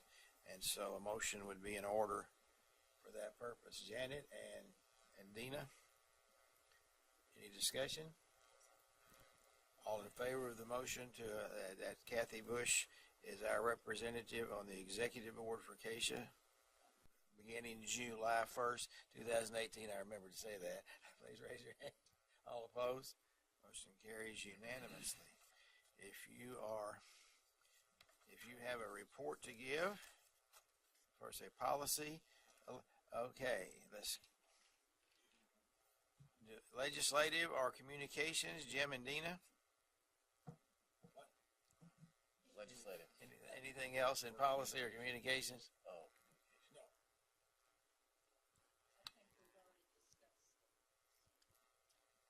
And I'm going to say, Well, I was going to give it in my report, but the scheduled visit or scheduling a visit to Wichita. Do you want me to do that now? yeah. At the last meeting, I gave a report regarding my experiences with visiting the WSU Innovation Campus and the aerospace representatives, as well as some WATC, which is now the Wichita Tech area, and visiting with some business folks. And you seemed interested in doing that. If that interest is still there, I'm going to be looking for a date in May to do that. I will forward some dates to you that I'm working with the people down in Wichita about, and see if we can't put something together. The priority would be the Wichita Innovation Campus. I think it'd be great if you'd like to go through a tour of the factory or one of the airplane plants. To hear the need of the business and industry folks is, you'll hear this story, they need help. They're finding people and qualified people, not just today, but into the future. But it would be an eye-opening, I think, for you to see just exactly what they're talking about. When we talked about robotics, or we talk about how production and fabrication. So I will work with my contacts in Wichita to put that together. It'll be a full day. You can join us for a part or all of the day, but it'll be an exciting and informative day. You know, so I will be in touch with you all and or through Peggy to put together a range of dates and see who's available. I know not everybody's going to be available at the same time perfectly. Okay? Yes, Sally? Jim, when you do that, do you think that maybe a spouse or two could come along with us? For me, that's fine. And I don't know if our chair has any problem with that. I was wondering if Sally could find somebody to go with her. Well, I don't know. We just did move. I don't think that would be a problem. That would depend on, I certainly have no objection to that. Yeah. But that may depend on our I don't think it would be a problem. I don't think it would be a problem at all. usually like to show off. To the spouses or the... No. Oh, a spouse or two. Well, you can bring a spouse, but you can't bring two. Okay, we degenerate here. And I have talked to people at Hawker and to Spirit and community leaders and WSU, so they're all on board. They know that they're excited about it. So I'll get that information to you, and hopefully we can get it done in May. Thank you. This is jumping the gun, and the date is unknown. But for travel purposes, would everybody that thinks they're potentially interested in participating in that, let us. We can add it to April travel too. Okay, yeah. I just want to make sure that we get that covered, even though we don't know the date. Thank you. Confidence in Public Education Challenge Awards, Janet. Thank you, Mr. Chair. You have all received your packets, I believe, on Challenge Award winners. I think you are fairly familiar with the process. You've done it for a couple of years.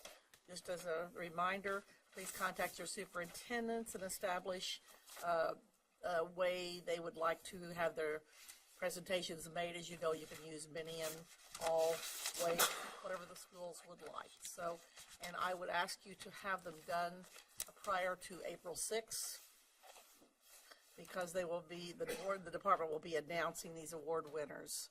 Prior to April 6th, the notification. Notification, okay, thank you. Announcing, or making the presentations. Talking to the superintendent and hopefully getting them presented even. And then, because the department will be announcing them after that, we don't want anybody shocked.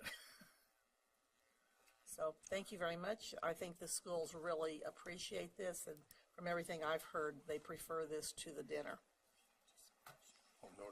And if anyone has a problem presenting them, other board members have helped other districts, so I'm confident we will again. Juvenile Justice. I really don't have much more to say. We have been meeting, really not a whole lot going on. We discussed this thing in Florida right at our last meeting in trauma and things, and we've discussed forming a special committee there to discuss some issues on that also. So I don't know whether we may get, I can discuss with them getting us all together and getting someone from that group on ours. But we're moving along, and I think it's going fairly well. I really do. I feel real good about this, that they're helping these students and helping these families. Mental health. We met fairly recently. Meetings are continuing to go very well. We are at the process where the department is putting together a special page on the website that has to do with trainings that are available for the various staff trainings that are required. So they're putting together that. That might be something the board might be interested once they get it put together to see what that looks like. Maybe somebody could come and present that information. It's not completely ready, but the goal will be for that to be ready for the 18-19 school year, so that those, I mean, some districts already have trainings that they use, but this would give more trainings available, and they'd be in one place, so it'd be, we hope, more accessible. So that's one piece that we're proceeding on and really making good progress. We're still having conversation about how do we have schools and community agencies work together. There's always a lot of roadblocks with that. Sometimes you have to have memorandums of understanding, you have to do this and that and the other. So we're trying to figure out a system that can streamline that a little bit.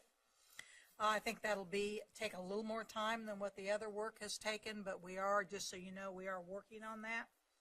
So I'll continue to bring you updates on that. And then we're beginning to have conversations on trainings that are available for students, because certain trainings, you know, there's suicide prevention training, there's bullying prevention training. So we're beginning to have conversations about maybe there's places on the website also that we could put trainings that have been vetted by the advisory council, that are good trainings that folks could choose from if they choose when they need to do their suicide prevention training or their bullying training. Again, a lot of districts already have training that they present on that. So we're looking at that. I don't know that that'll be ready for this fall, but we are looking at, you know, those are, again, that's a local decision about how to provide those trainings, but we want to provide resources for folks that are available. We've had folks reach out to our council. Aaron from Aaron's Law I've spoken from Jenna Quinn, who is a young lady down in Texas who was also a victim of child sexual abuse. They have training materials. They have vetted training materials. So we're just beginning to talk about that kind of stuff. So there'll be more information that I'll bring to you once we talk about that and how to proceed with that. Quick question, Kathy. Is there a general consensus on what age is appropriate to begin seminars or workshops on suicide prevention? No, we haven't gotten into that much detail yet. A lot of school districts provide it, and I don't know if there's, because there is a requirement for suicide prevention right now, and I don't know if there's an age requirement on that or not. Well, it's a training of staff, so yeah, it's all staff. A lot of them are doing it with students. A lot of districts are doing, and typically they do that during the Yellow Ribbon, which I think is in April. Sound right? Okay. But there's going to be materials that we're going to be putting up that would be available to districts to vet and see about their training. Yeah, and yeah, actually, and Ken's not here, but Ken and I went to a workshop in Salina put on by Smoky Valley, and specifically about child sexual abuse. They have a training that they do with pre-K kids, so it's designed for children that young, and they've had a lot of districts inquire about that training. So it's targeted just specifically, and what people call that training, rather than, they have a tendency to call it personal body safety, so that children are understanding what's appropriate. And so, yeah, probably kind of like that. But the Smoky Hills training was, I didn't get to go to that session, but I've talked to the gal who's created that over there, and it's very interesting. Another component, we've got a couple parent community agencies on our advisory council. They also have some trainings that they do for parents. So we're looking at that piece also. So I don't see this advisory council going away very soon. We've got a lot of work ahead of us, and I'll continue to keep you informed on how we're proceeding. But I would say that the training for, the options for training for staff, that website will be up for the 18-19 school year as far as providing materials. Ann, did you have a question? Okay, well, we're not there. We're not there yet. Mark.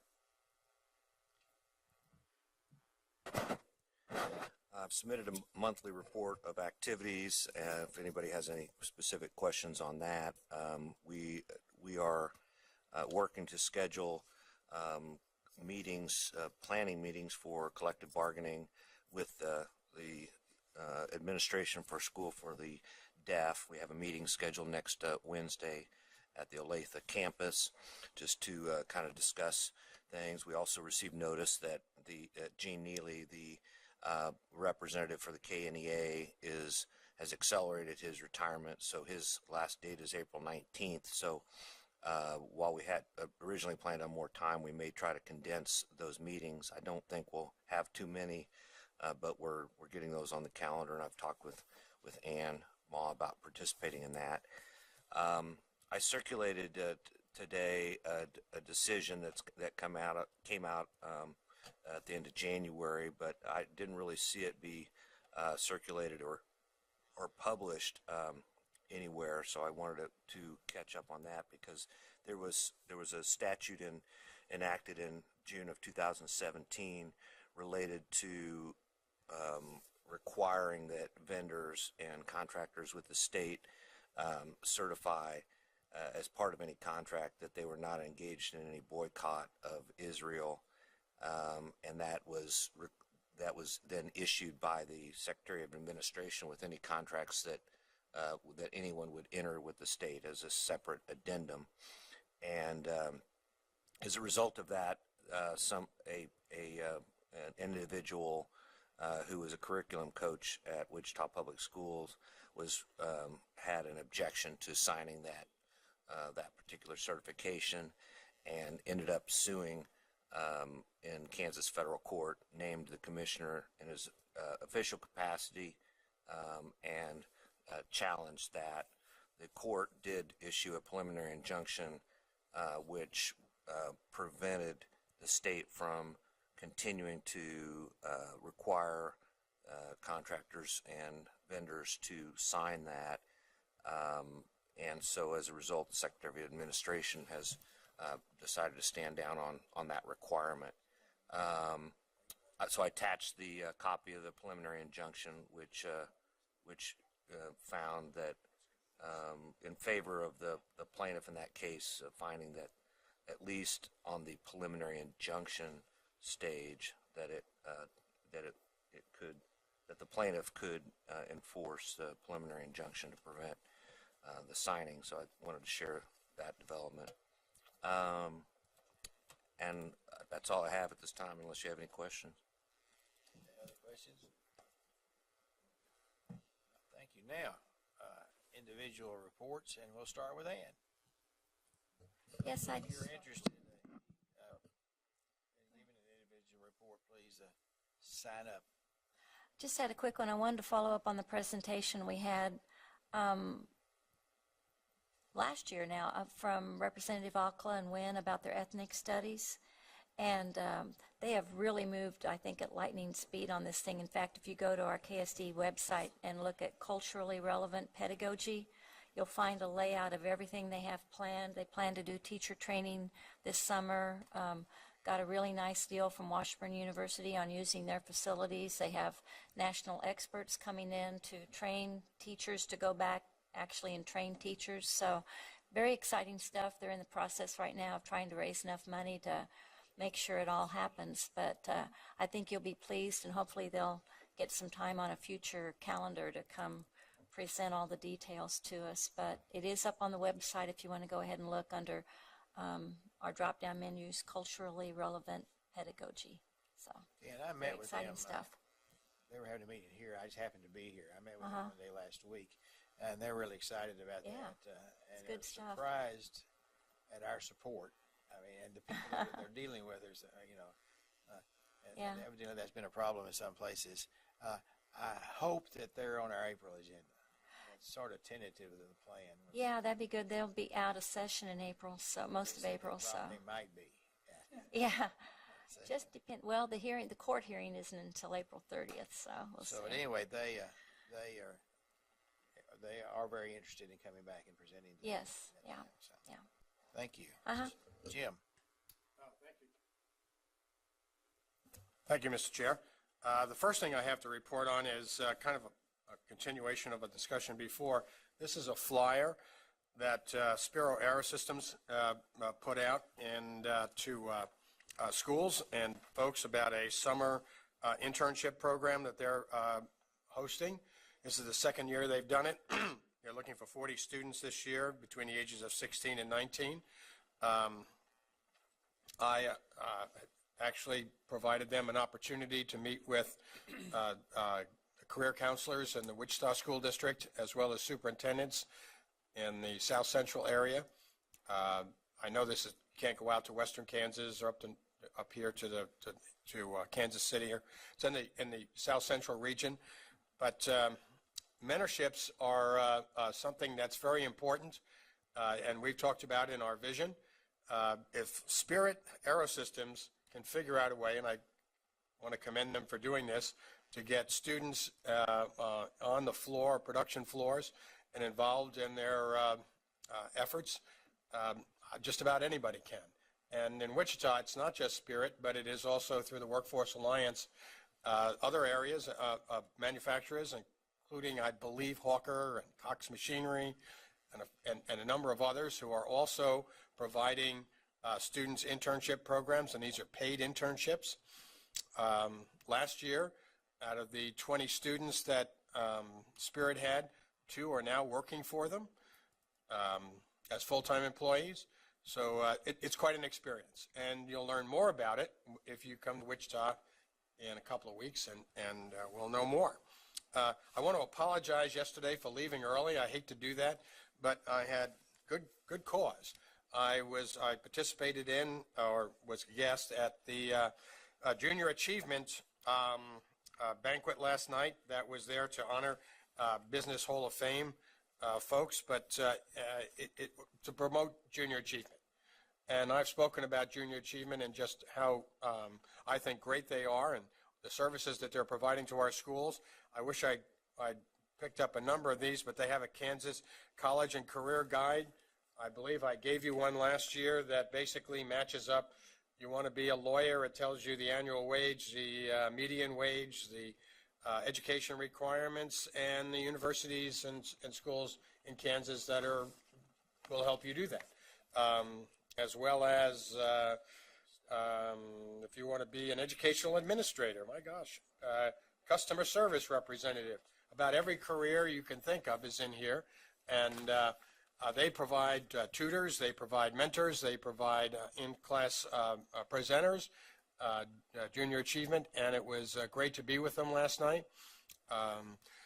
Mr. Porter, I would like to, in a future meeting, have, and I asked this last year, but we never really got around to it, Junior Achievement come and present to us about what it is they do. They are an outside agency like the Boy Scouts and Girl Scouts and so many other groups that we're looking for help. Junior Achievement offices are here in town, and they'd be happy to come by and make a presentation about what they do and how they do it and why they do it. And I think we'd find out very happily that they're aligned with our vision and are a big player in helping us achieve that. So recognition to them and thanks to them, and what they've done.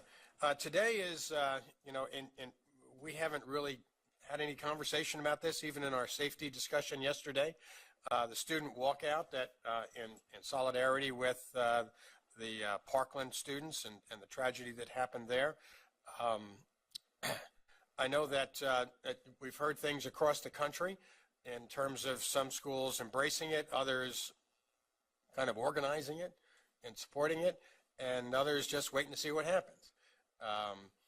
Each school obviously can address this on their own, but personally as a board member, and I speak only for myself, and as a former high school principal, these are opportunities that we have to promote civic awareness and engagement, to First Amendment rights, and I myself would be opposed to any school come down harshly on any students who created a peaceful protest or demonstration within their school. I know we can't do anything, but I'm just saying this is a great learning opportunity for students to participate in the American system. Not everybody agrees with that. I have, as a social studies and former principal, I used to encourage kids to do stuff like this. You know, there are, I just hope nobody's going to take offense at it and see what it is as a great learning experience as well as a political voice, you know, in our country. I know that I've talked to several school districts that were trying to plan things and use students to do the planning process so that they could make this a positive experience. Well, we want to make it safe and orderly, and we want to respect the rights of all the students, even those that choose not to participate. They need to be protected and represented as well, and as well as the ones that do participate. Yeah. Thank you. Thank you. Sally.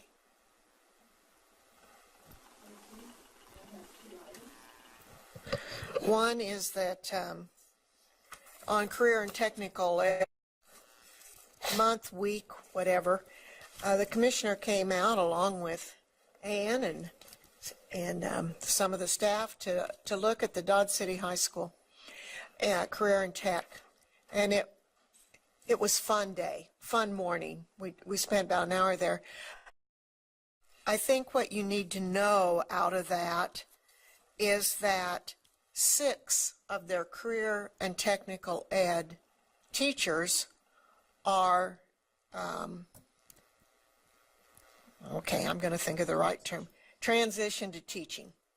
And in asking them in transition to teaching, I asked every one of them which college they came from and what class did you take that you didn't think you needed.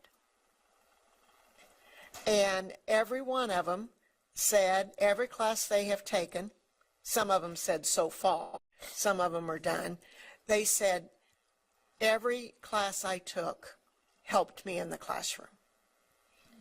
Then the other thing was they were all from Hayes.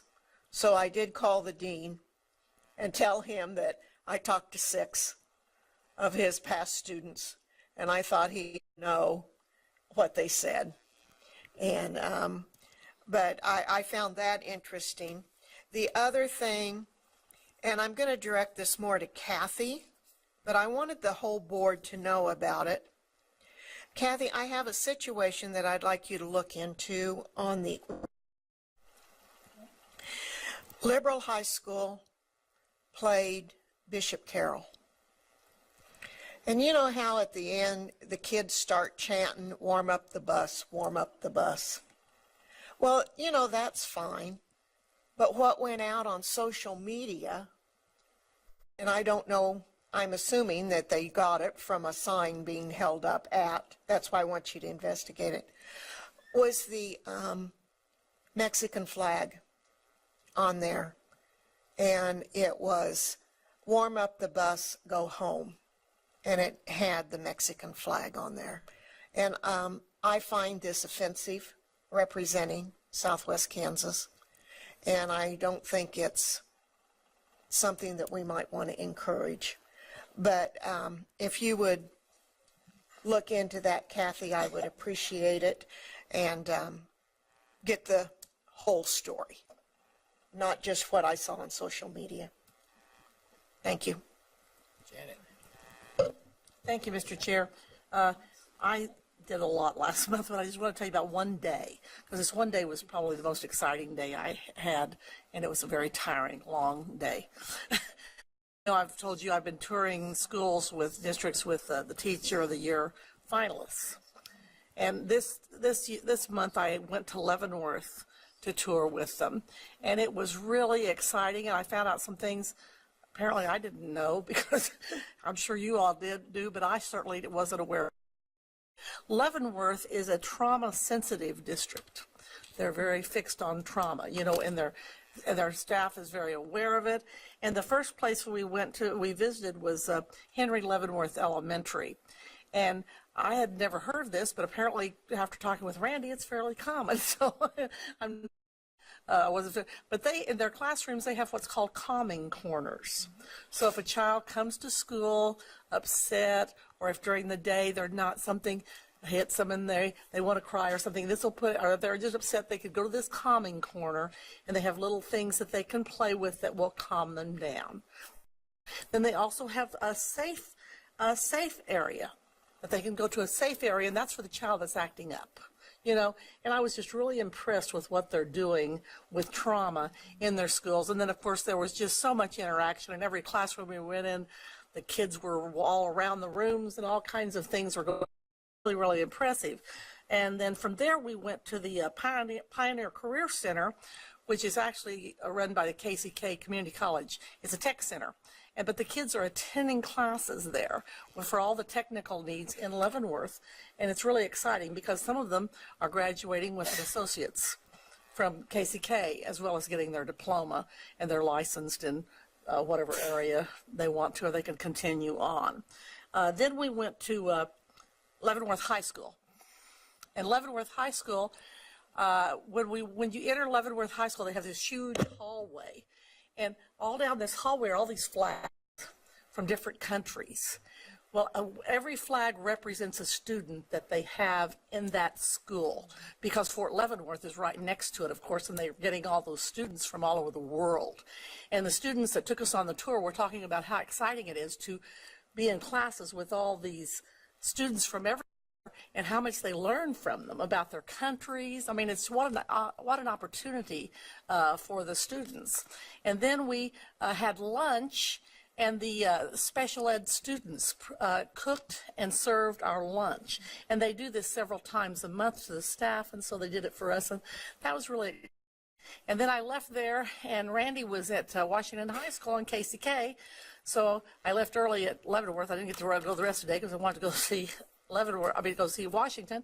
And when I got there, he was meeting with the JROTC, and those kids were really impressive. I was impressed with what they had to say and do. And then the staff, they face such challenges. I don't know whether everyone's aware of how many challenges they face in KCK, but they really do. I mean, to me, they are. They don't have a career, they have a calling, because those teachers are just going so far above and beyond. And these teachers were so excited and visiting with Randy, and they kind of want to become a Gemini school, a Gemini 2 school. I mean, they were talking to him about it. It was really, really exciting to hear the enthusiasm from the staff. But the biggest thing I wanted to tell you, that was the best part of my whole day. Now, that's the best part, but maybe it's because I'm prejudiced to the little students. I went to KCK's Early Childhood Center, and they had a performance that night, and I went to a string sprouting up ceremony with KCK preschool students. These are preschoolers playing the violin. And this is the first year it's been offered in Kansas, and it's sponsored by the Heartland Chamber Music. And anyway, they currently have 14 students, and these kids played the violin.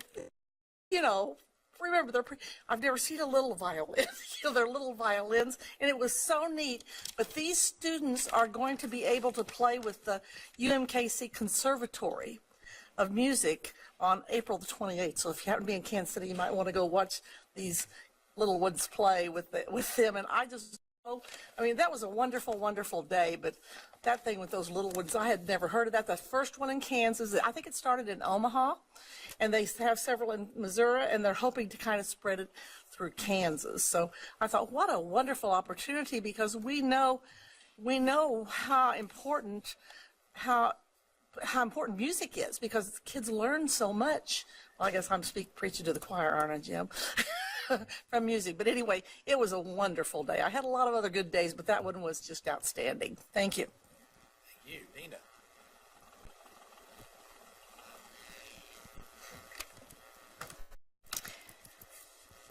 Well, I'll start off with something I saw when I went to one of the committee meetings.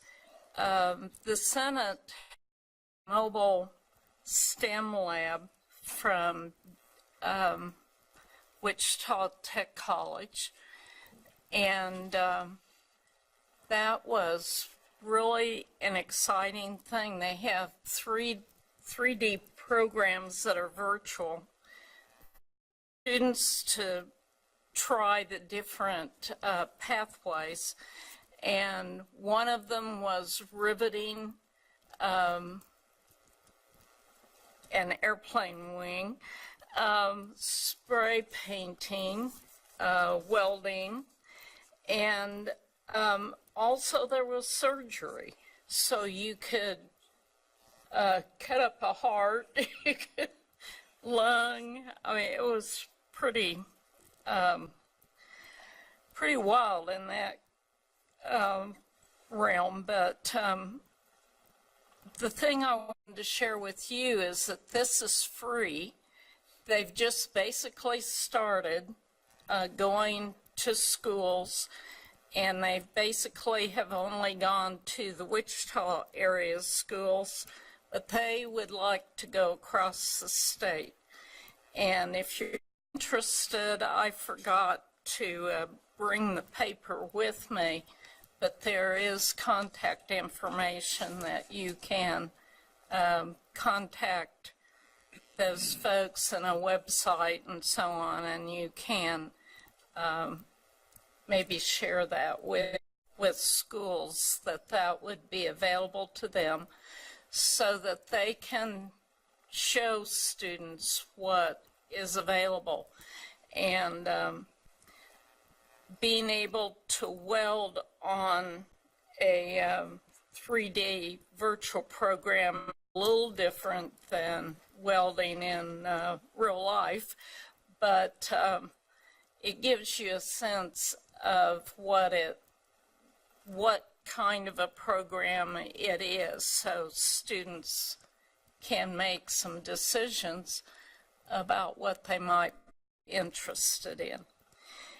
And I am on the advisory board of the Kansas Masonic Literacy Center, which is located in Emporia, on campus, on the ESU campus, and they are beginning to ramp up, and it's just begun, and they eventually hope to expand to schools across the state.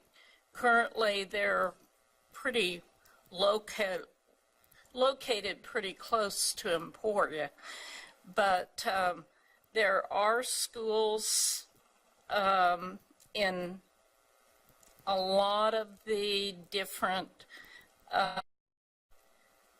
Masonic areas where there's Masonic centers. And anyway, they are working with schools across the state now, but most of them, of their main programs with an entire school, are located close to Emporium and will be branching out soon. They have some wonderful things that they are doing with students, and at some point I think it would be great to invite them to come and share what they are doing. Also, I attended the signing of the order establishing the P20 Ed Council. And that's really exciting because I served on the council, well, when it was a commission. And that is a really exciting, it kind of rejuvenated. And that was at Jardine, I guess that's how you pronounce it, Jardine Middle School, which I didn't know where it was until I got that opportunity to attend.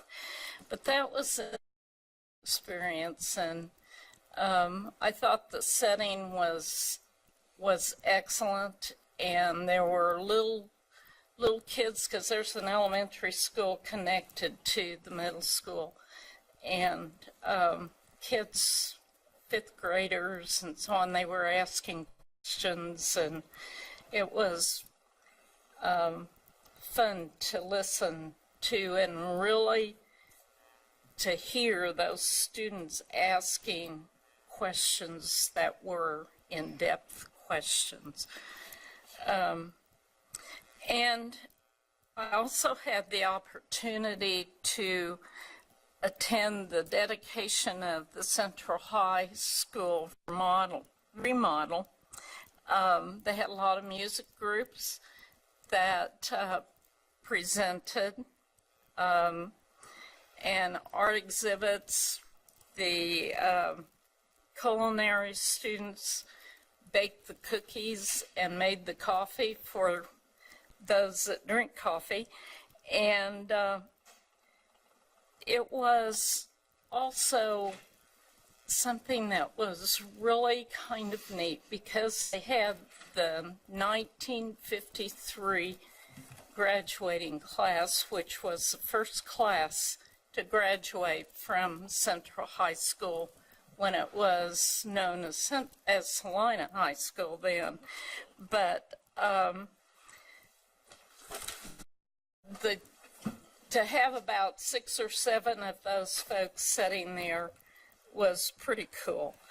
And then the senior, they had about 6 representative students that were seniors who the ribbon before we could get into the school. So it was a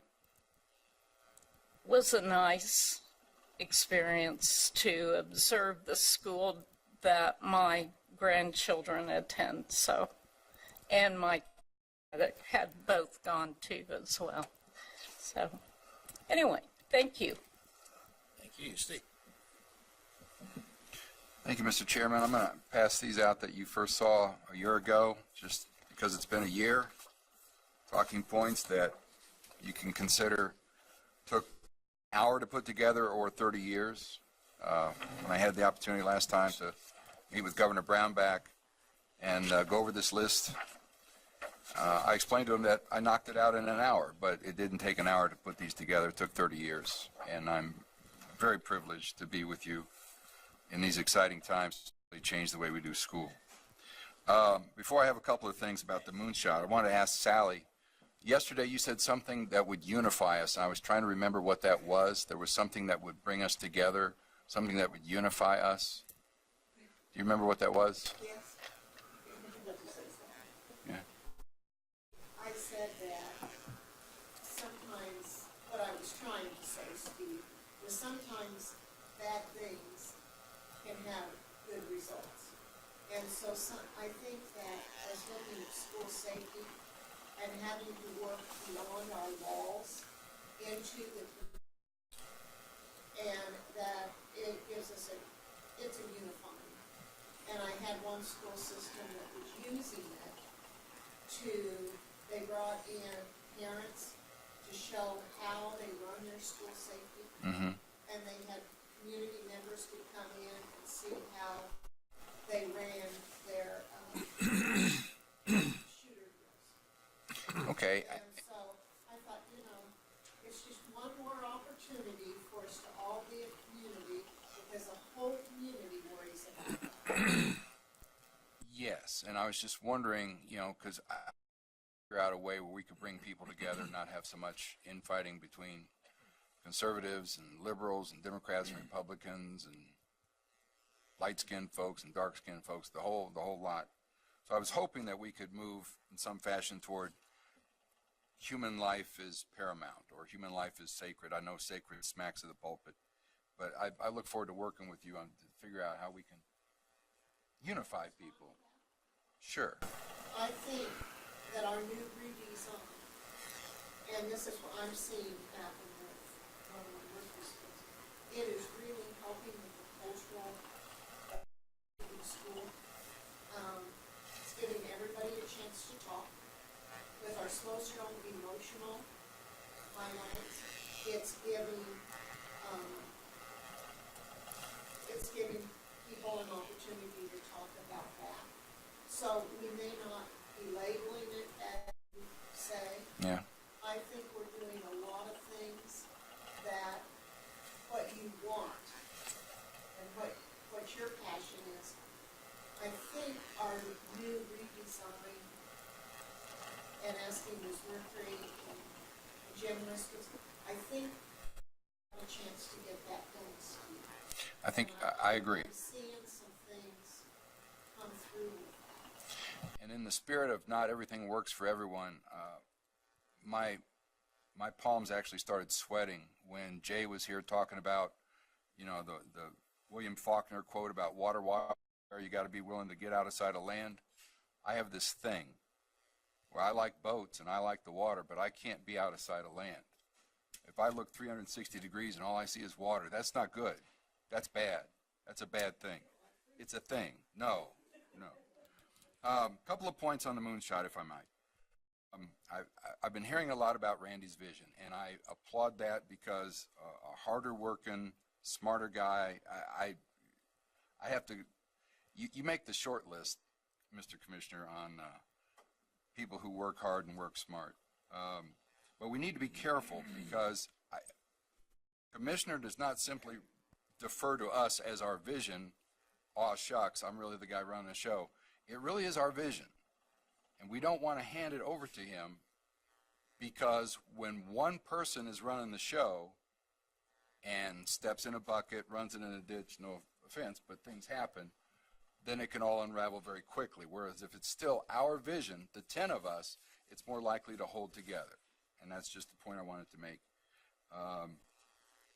Even though Randy's vision is very important to our vision. Let me state that. The other thing is we heard a lot yesterday from Jay and Tammy about professional development, which cuts both ways. You know, one of my talking points is you don't necessarily have to matriculate at a college of education and so forth. So we have a potential for real greatness in our vision when we emphasize professional development. But we also have the potential for perpetuating mediocrity. And I want you to think about those 6 young ladies who were here yesterday with, was it Educators Rising? Was that part of, okay. And I think most of us would agree there was one young lady in particular who was take charge, well-spoken, terrific. I hope she goes into education and stays there. There may have been a couple who were a little, you know, on the fence. I'm not sure this is what I want to do. Might work out for them long term, might not. But we've set up a system where if you go get the government mandated credentials, you're sort of good to go. And that's changing now, slowly but surely.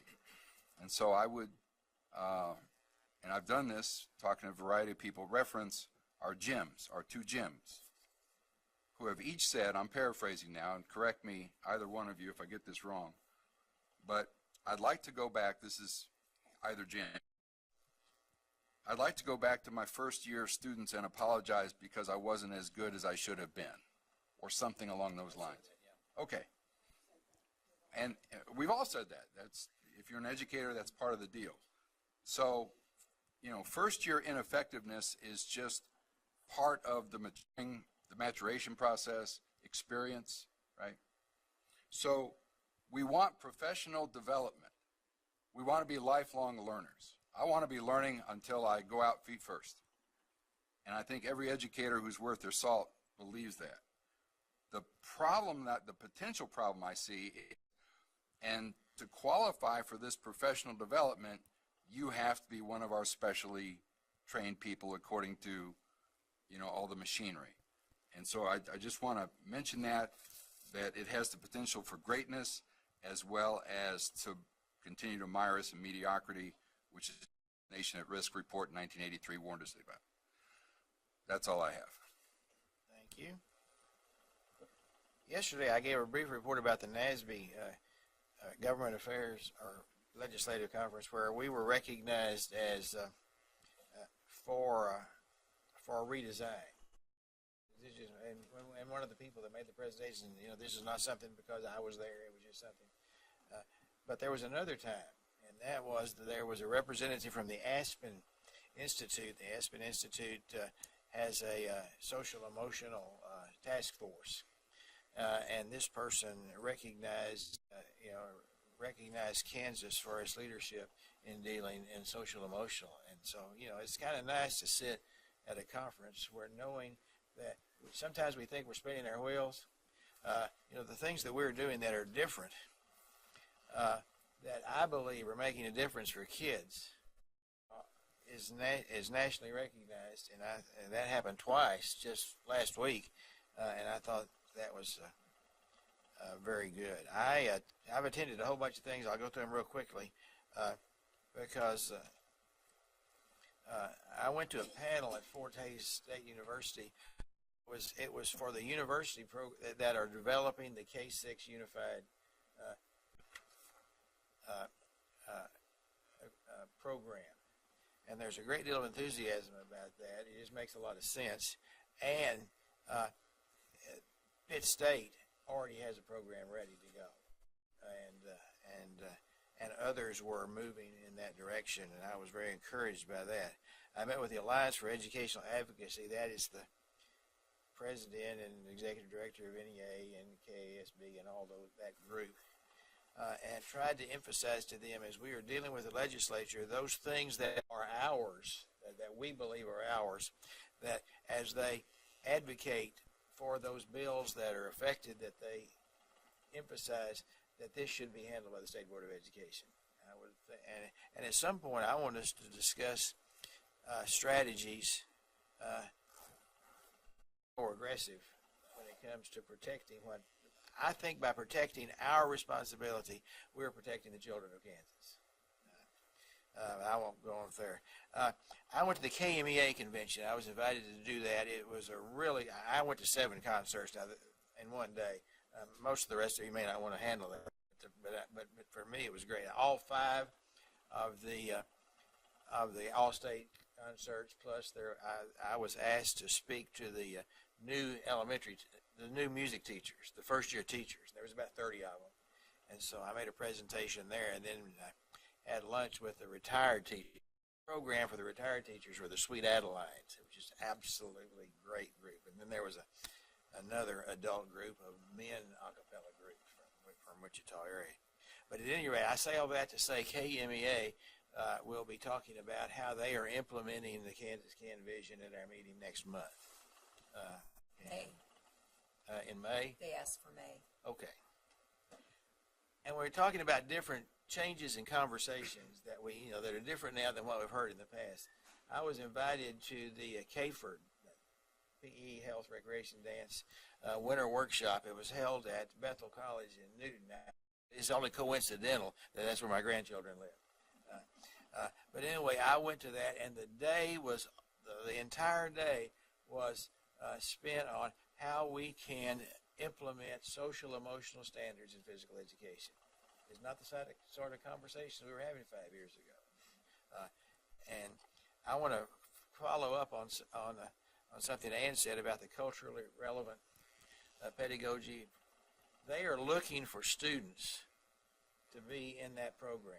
They still have vacancies in that program. It's going to be a summer program. It's going to be 4 weeks long. There is a stipend. There's travel, and it's going to be, and so, and I don't have it. Can you find out from them the website how you apply and send that to all of us? So if we know of students in our area might be interested in doing that. There'll be graduate credit, there'll be good training, and maybe even a trip to Washington, D.C. They don't know about that for sure yet. But I think it would really benefit. I mean, this is going to benefit, whoever participates is really going to benefit from it. And I would like for us to be able to do that. As chairman of the board, I would to support a grant from Child Nutrition and Wellness to support a grant application that deals with school breakfast initiatives. And if that grant is successful, then it will be my responsibility to represent the board at the Leadership Institute in June, which will be in Chicago. In your folders, you're going to find Randy's upcoming school visits and the USA Annual Conference, those of us that can meet with him. I really believe that the schools appreciate it when we show up. And you don't have to do anything if you go with Randy. Or you just sit there and smile. I like to say we play Vanna, and he does the work, we get the credit. Can't beat that. Next month, our meeting is a week late, the 17th and 18th. And our Wednesday session, we will start at the School for the Blind, and then we will go for I've probably forgotten many other things, but that's the end of my report. And now it is time to discuss travel. Yes, ma'am. You may.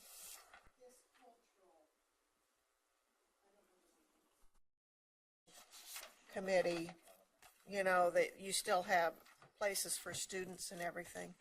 Can that be emailed to us, please? Yeah, So that we could, okay, so we can email it out to our schools. And is it for students or teachers? It's for teachers. It's for teachers. Yes.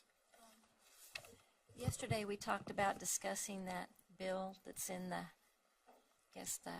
Senate on establishing this position in the Treasury Department. Are we going to talk about that today? Our attorney at that time, maybe we spend our efforts someplace else. Okay. And, well, I'm perfectly happy to discuss it, but I can't hear you. I'm perfectly. We were talking about the bill on the Inspector General.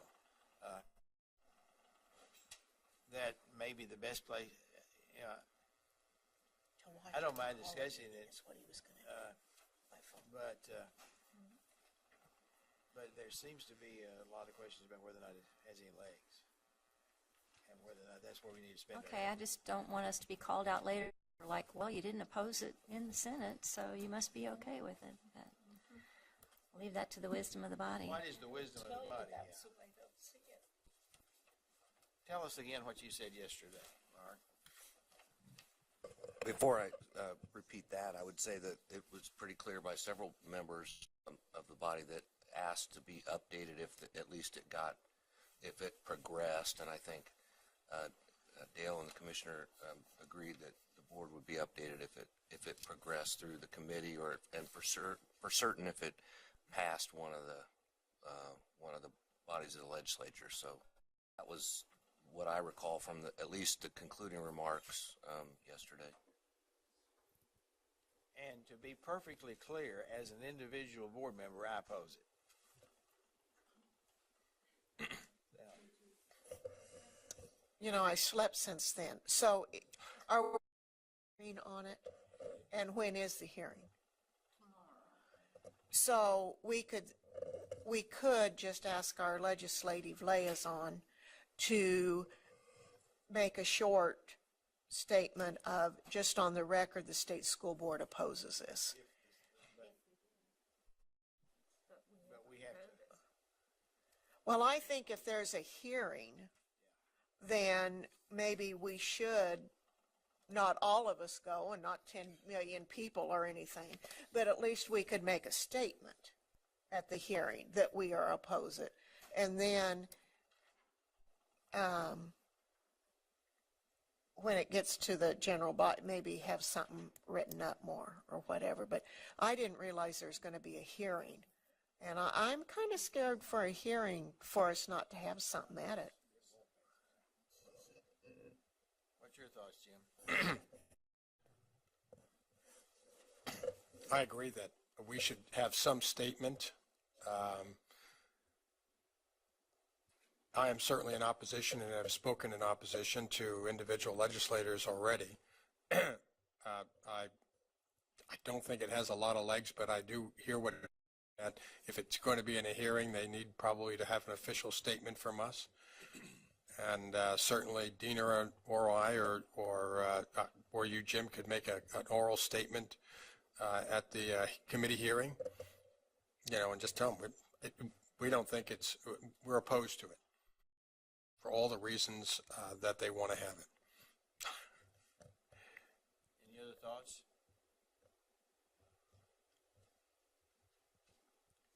As a matter of consensus, do we know enough about it? Do we? I think at its basic level, just having someone who is going to have only one, there's the role of the Inspector General, and obviously a staff that goes with it, and they'll be in the Treasury, creates a part of government. We already have the people who review us and whatever in the audits, but this would be audit on demand, and they would be working for the Treasury Department and the legislature. They already have people working on there auditing us all the time. Are you going to be here tomorrow? Sure. Are you willing? I'm willing to speak, yes. Is that acceptable to everybody? It is on the agenda for Thursday for hearing and possible action, Senate Bill 424. I'm glad you brought that up again, and even though I don't think it's time to panic. You would have to, again, notify Senator Baumgartner's office of your intent to give Yes, testimony. I'll take care of that.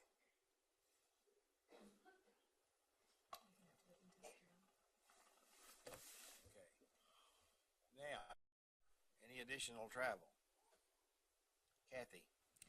I don't know for sure, but I might come up for that presentation Monday on the school finance study. Do you have me down for professionals on April the 9th? Okay. Anybody else? Dina? On, believe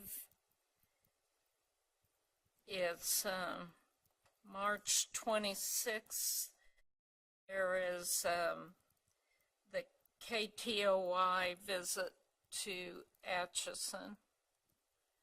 And I've been asked by the Teacher of the Year from Atchison to attend. Do you have a master list of the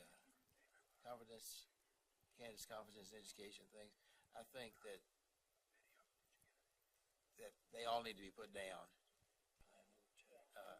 automatically, and then as we that just clears everybody. If that can just be a blanket thing, and then if we don't do them, we'll let you know. That'd work. That's blank for the next 3 months. Anything, Jim? I have for last Sunday, spending Sunday afternoon in Belle Plaine, mileage and pay.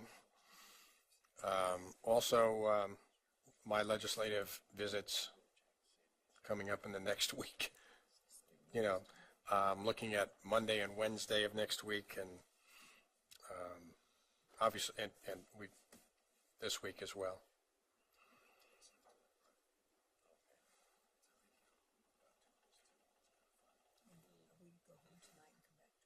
I'm coming back tomorrow, yeah. Anything else from anybody? Going once? Motion be in order to approve the travel. Kathy? Somebody raise a hand. Sally? All in favor, raise your hand. Opposed? Motion carries. There being no further business, Kansas State Board of Education, we are adjourned until April the 17th. A good trip home, those of you that get to go home.